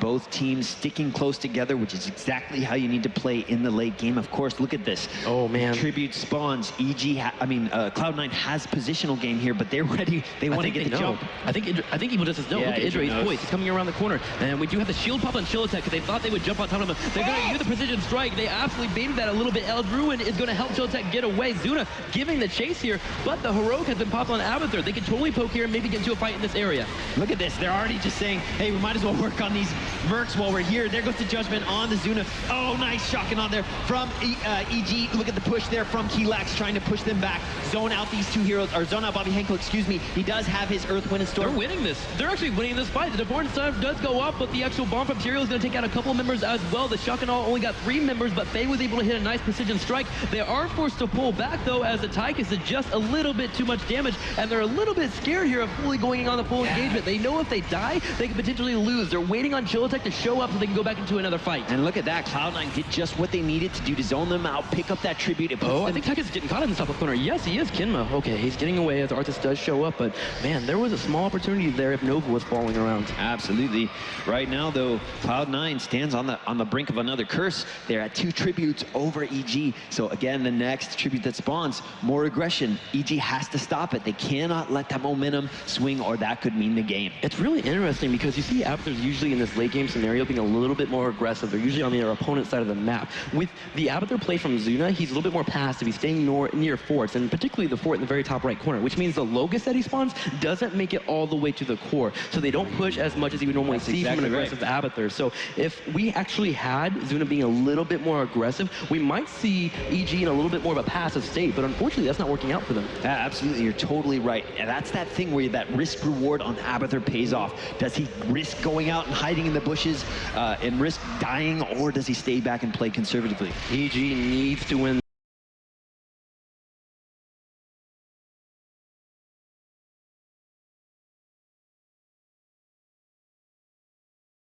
Curse. Oh man, he just got that. They just zoned it out and EG gave it. Oh man, Zuna, that's the ultimate evolution. He falls out. That's okay. The big story is the curse here in favor of Cloud9, and it's an opportunity to capitalize. Huge minion wave in the top lane. That's definitely in the back of the mind of Evil Geniuses. In the bottom right, Chilotech is actually being a little aggressive, trying to get those minions cleaned up. He might get caught out. No, is going to be able to just barely get away. Nova's going to show up and help out, but now Cloud9 going straight for this low health keep. Yeah, absolutely. And here we see EG in survival mode. There goes the shotgun. So much damage. Cloud9 is on the back, but they have to pull back. Jinte with the support of the ABATHUR. He doesn't have a Howling Blast. He can't slow them down. ARTHAS does go down. He does have Resurgence, so he will back in. But overall, they're able to push their opponents back. But the pushing from ABATHUR in the top lane is starting to really weigh on Evil Geniuses, as now the core is taking damage. Yeah, look what we just talked about. Zuna was already in a very aggressive position. He got some Locusts off. He did back there, though. He's already back in the Hall of Storms right now, but he was in that aggressive position, hiding in the bush. He got some Locusts out, and then you were exactly right. The minions are on the core right now. All right, so it looks like Cloud9 will not be able to get anything else besides that one, or that one keep in the top left. But remember, they did get a little bit of damage on the keep in the bottom left, so we're gonna have to have Mule constantly drop on there to get it back up to full health. So again, tributes become even more important now as both teams are fully reset to 0. In fact, Evil Genius is realizing that they are in the late game, are actually heading the top right corner. They want to steal a Grave Golem. Yeah, nice aggression here. Cloud9 doing it again, what they did in the games earlier. Could this be how they win? Do they go in? Oh no, they're going for the Grave Golem there in the lower left. So aggressive Grave. Or is Zuna going in? No, that's the ultimate evolution. He's just going to go deal damage, which is totally fine. He's just realizing, you know, let's continue to put the pressure. Let's use what I have, deal damage, clean things out, and then we're going to take this Grave Golem. For it. They take a little damage on the core as well, but yeah, the Grave Golem will be in this top right corner pushing for Evil Geniuses, and we'll have a Grave Golem in the bottom left corner as well for Cloud9. So that means EG has to pull back. They got to get back, man. This is look at that. The TYCHUS is on the core there too. Look at that. We're seeing him. He might as well use the ult and make the most of it. They're taking damage. They got to get back there, though. This is going to get risky. They really need to play the defensive game. Clean out this ultimate evolution here from Zuna, and then wait, because Cloud9, they're not going to push with the Golem. They're just going to clean things up. I thought they were going to potentially go all in as they grab that Merc, but nope. They're going to clean things up back there while EG does the same here. Everyone, they want to play the conservative game right now. They don't want to lose this. This could close BlizzCon for them, so they are just going to play the conservative, wait for the perfect opportunity where they know they can seal the victory. Yeah, I think I agree. I think I would have preferred for Cloud9 to just go ahead and go for the all-in here. At this point, they're up 2 games. They could potentially lose a game, and it's not that big of a deal. I know you don't want to lose, but sometimes you just got to go for the crazy plays. Oh my gosh, Helix even using the Emerald Wind there to try and help against that Grave Golem, but that's one heroic down for them. Yeah, it seemed like they didn't just have the Golem, they had these Knights too. That could have been an opportunity to win the game. I have no doubt they probably could have done that if they both, made a good opportunity with the team fight that would have inevitably happened, but also just deal damage. So, who knows? All right, with two lanes having catapults pushing their lanes, that bottom lane and the top lane, EG starting to really leave people behind and deal with that. Tassadar is going to help out. I would prefer probably Brightwing or Falstead. I would recommend it because they are great coming into fights with, again, with the fly and the base shift, but Tassadar does have the better clear, so I can see that decision. The mercenary camps, once again, are going to be grabbed immediately here for Evil Geniuses because Cloud9, every time that has popped up, they've had control over it. They're trying to get over that area, and this time, EG gets a win. Yeah, absolutely. They need that. They need it very badly. Wizard. Dealing damage on Uther, but it's like a little tickle, that guy. He's got so much health. All right, tributes, and this is kind of the indicator that, all right, guys, it's time to fight. Huge beacon in this area, and Cloud9 is going to push this middle lane, so they have pressure coming from the Knights that they grabbed on their side of the map, as well as a few of those minions, and that forces EG to defend those, so they could actually probably get this tribute for free if EG plays passive. Yeah, absolutely, but, the tribute game, is it what they want to focus on right now, or do they just want to try to finish this? It looks like Zuna, ultimate evolution up, he drops the Odin. Double Odin. They're going in, double Odin, there goes the precision strike, but it misses. It hits all the minions, so they're trying to clear out the waves. There goes the army of the dead. Chiltek's going to go ahead and go on in. Gente trying to help out wherever he can. He takes a little bit of damage there. A couple of the ghouls were sniped. Gente does get killed off, so does Chin as well. Oh no, Gente does get away. The healing actually helps out. Huge Divine Storm. Chiltek retreating as well as Idra. Does he have his Archon? No, the Archon's down. Oh man, Cloud9 down 2 heroes. Zuna falls from the ultimate evolution, but there's resurgence back for ARTHAS. He's going to be back in this game really quickly, but EG, Tyrael going to be back 3 seconds, but Falstead out for a full 50 right now. The tribute's still up. No one's looking at it. Actually, TYCHUS now turning his eyes for Cloud9 to that tribute. Chin following as well, but damage still being done to the core of EG. It's at 34%.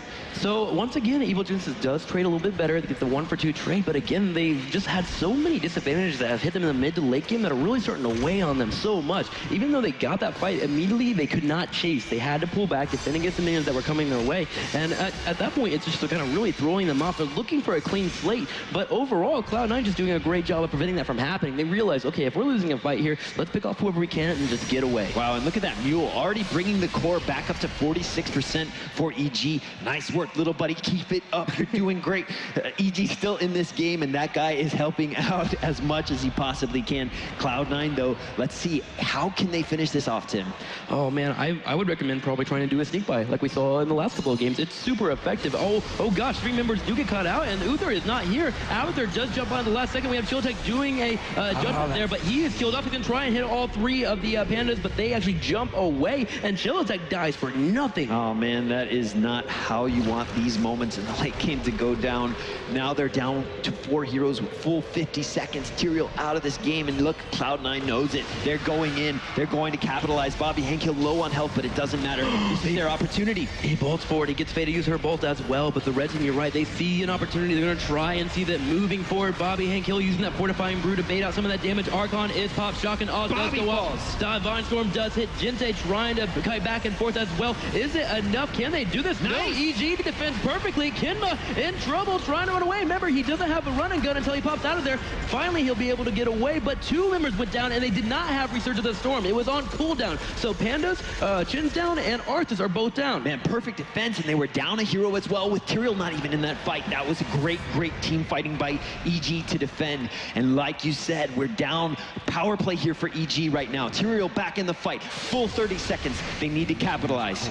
Oh, Faye sneaking out a little bit. Dream can probably see that Cloak though, does throw his W to try and get her out of Cloak. A little bit of a poke there, but with the healing from Uther, he's able to mitigate all that damage. Keelex chasing in as well. Idra trying to follow up as well. Wave clearing. They're trying to at least get some structures here. They need some kind of advantage somewhere on the map. Yeah, absolutely, because as you can see, Cloud9 totally winning the map game. There are no more keeps. There are no more walls, no more gates. Cloud9 stands on the precipice of victory here, and, EG's got to figure this out. They have to get some damage done. It's not over till it's over, but they have to get working here. They have to find some advantages. So, in a big, large form here, we had a huge concave here available for Evil Geniuses. They were looking for a team fight. However, LZ Gamer had to pull back, but we have Uther in the top left corner chasing back, trying to slow down any type of backing from happening. Dream taking taking a little bit of free damage, though. He's just trying to scout out for his teammates as they're all grabbing this Grave Golem in this top right corner. Zunat popping the ultimate evolution once again, having double TYCHUS out on the field. And you know what? EG's got to get this,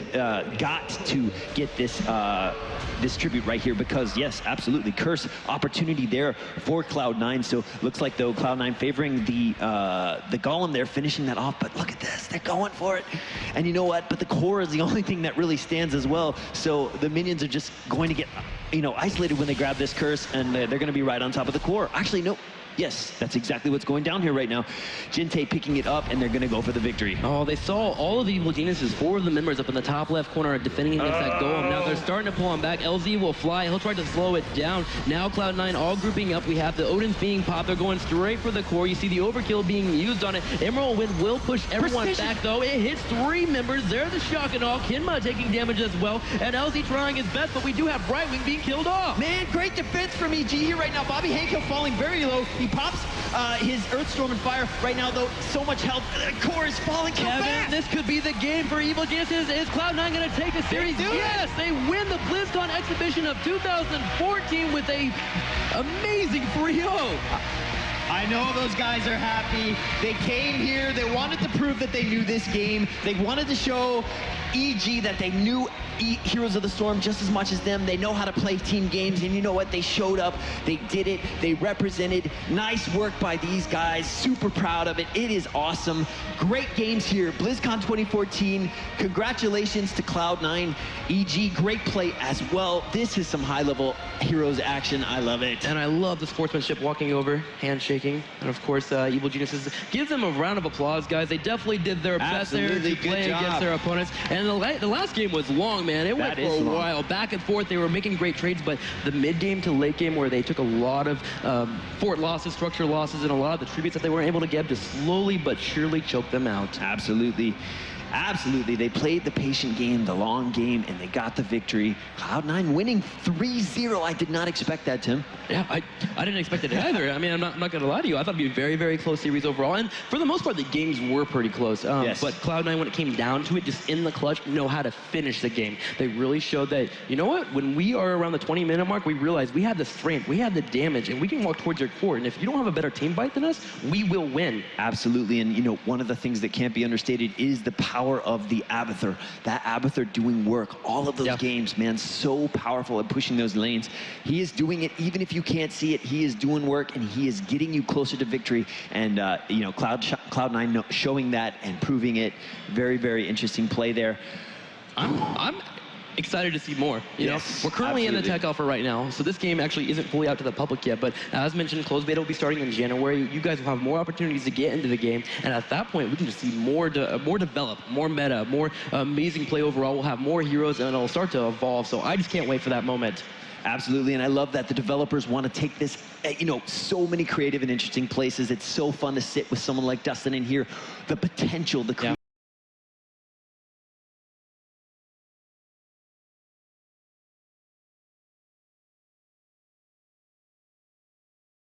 What do they have to say? Ladies and gentlemen, Cloud9 the victors. I'm standing here with Captain Bobby Hank Hill. Bobby, you just won the first ever Blizzard Heroes tournament here at BlizzCon. How is your team feeling right now? We feel really great right now. I don't know, like we're kind of at a loss of words because we didn't really get to practice as much, and we somehow came here and showed up. I mean, you guys came out really on fire. 3-0 victory over Evil Geniuses. Amazing victories. So incredible games. What was going through your minds during the draft phases? What were you thinking about? Well, like pretty much like when we outdrafted them, we were kind of just like, oh! Like we're just like, we felt really good about outpicking them. And then like as soon as we knew we had ABATHUR and we had TYCHUS, we knew we were going to probably win the games. And why is that? Why is the ABATHUR and TYCHUS so good? I mean, you had a lot of sustain. You had a lot of people like Chen who all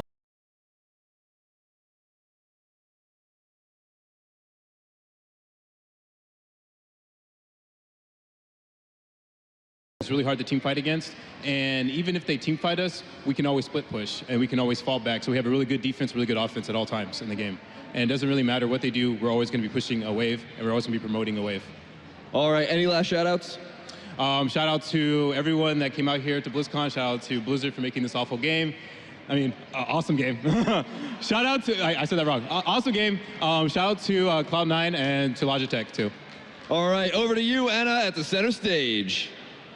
Guys, I am joined by K.A.O. Milker, the lead game producer of Heroes of the Storm. I want to personally thank you for the work that you've done on this game. And I want to know, do you have any final words for us here at the end of this first competitive show match at BlizzCon? Hey, you know, Heroes of the Storm is really a labor of love for all of us at Blizzard. You know, it's this opportunity to bring all of our favorite characters from all the Blizzard worlds together and enjoy them like never before. And we're really thrilled to play the game and to make it, but watching it played at this level is a whole new experience, and we're so excited to see, and this is just the beginning of that, so we're thrilled. Well, I am thrilled as well, and thank you for being here to help us present the medals to our winners. We're going to honor our second place and first place teams, of course, with these medals showing them to be the champions of BlizzCon 2014. First, we want to honor the great games that were played, and please show them your appreciation and support for the entertainment they provided for us. That is Evil Geniuses, our second place team. Come on up and receive your medals, guys.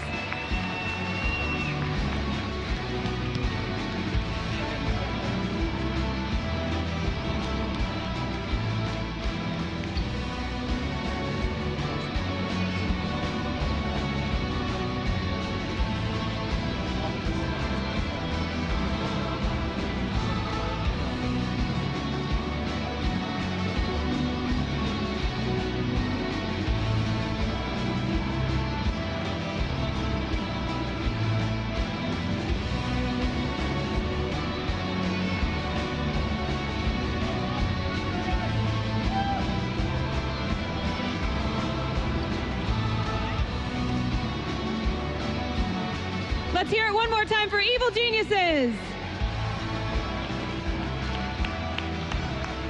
Well done, guys. Thank you very much. Go ahead and head that direction. And now, the moment we've all been waiting for, we must honor, of course, the champions in Heroes of the Storm of BlizzCon 2014. Let's give it up for Cloud9. Come on over here, guys. Receive your medals. Come on over. Join me. Come on, come on, come on.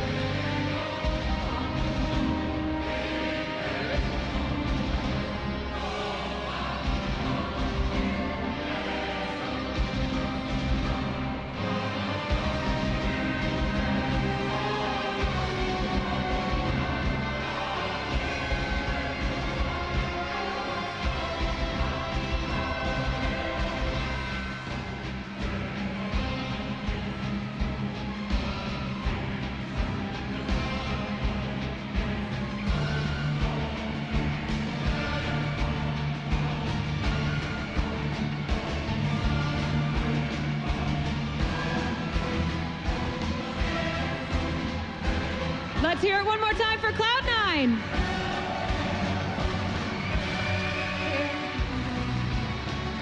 Guys, as we bring the rest of our teams up on stage, I want to spend just a minute with you, K.A.O., to talk a little bit about Heroes of the Storm. Could you review a few of the important things that we should know about Heroes of the Storm that we may have heard here at BlizzCon or that our audience can look forward to? Sure, so we're in the final phase of our technical alpha testing right now. We've had a very limited number of players that have been invited so far, but we are actually just starting to invite more, and we've announced that our closed beta starts January 13th, 2015. So that is the next big stage. That's when we get to bring in a lot more people. We, of course, have a lot of content coming into the game. We announced Jaina, Thrall, Lost Vikings here. We showed Sylvanas. We showed King Leoric, the Butcher, the Crusader, so there's so much more stuff to come. New battlegrounds in Sky Temple and Tomb of the Spider Queen. We hinted at our next battleground, which is going to be Diablo themed. So a never-ending stream of cool stuff coming to Heroes. We can't wait to get it in your hands soon-ish. Soon, TM.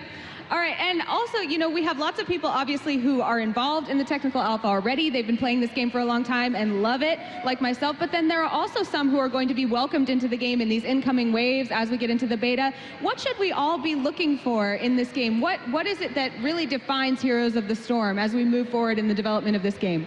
We changed so many things about it. We're trying to make a really fast-paced, team-based game where it's really not just about what you can do, it's about what you and your team can do together, and you really need to come together. You need to work with the objectives and the mercenaries, and everything on the map has to come together as a coordinated effort for you to be successful. And it's really a unique experience in this space.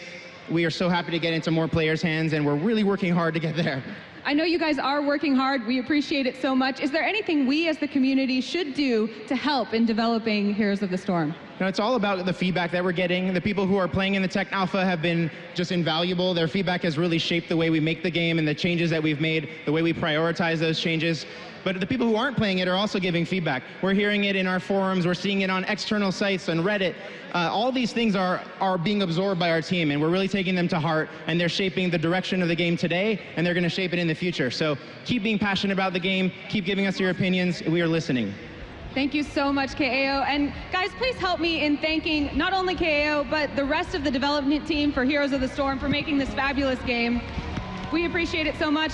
I also do want to thank all of these teams who are up here on stage. We have Cloud9, of course, our victors, and they are joined by Evil Geniuses, by Team Liquid, by Fnatic, all of these players who came and showed you these great games. We look forward so much to seeing them develop and help us grow the esports scene of Heroes of the Storm. And of course, last but not least, I want to thank you, those of you who've shown up and cheered and watched this match, and of course, the community at large. Please continue to be that positive, awesome, productive community that you are. I love being a part of what you guys are up to. Now, don't go anywhere. If you guys want to hang out with our winning team, Cloud9, they are going to be at the signing booth, the Heroes of the Storm signing station, so you can go hang out with them, congratulate them, get a signature, take a picture, anything you like. And StarCraft 2 is still going on. The WCS championships are over in the arena, so go check that out. The stage is mind-blowing, and the players, of course, are the top in the world. So please do check that out. That's it for us. Sham2, thanks so much for hanging out with me. Thank you guys so much for being a part of this. And until next time, we'll see you in the Nexus.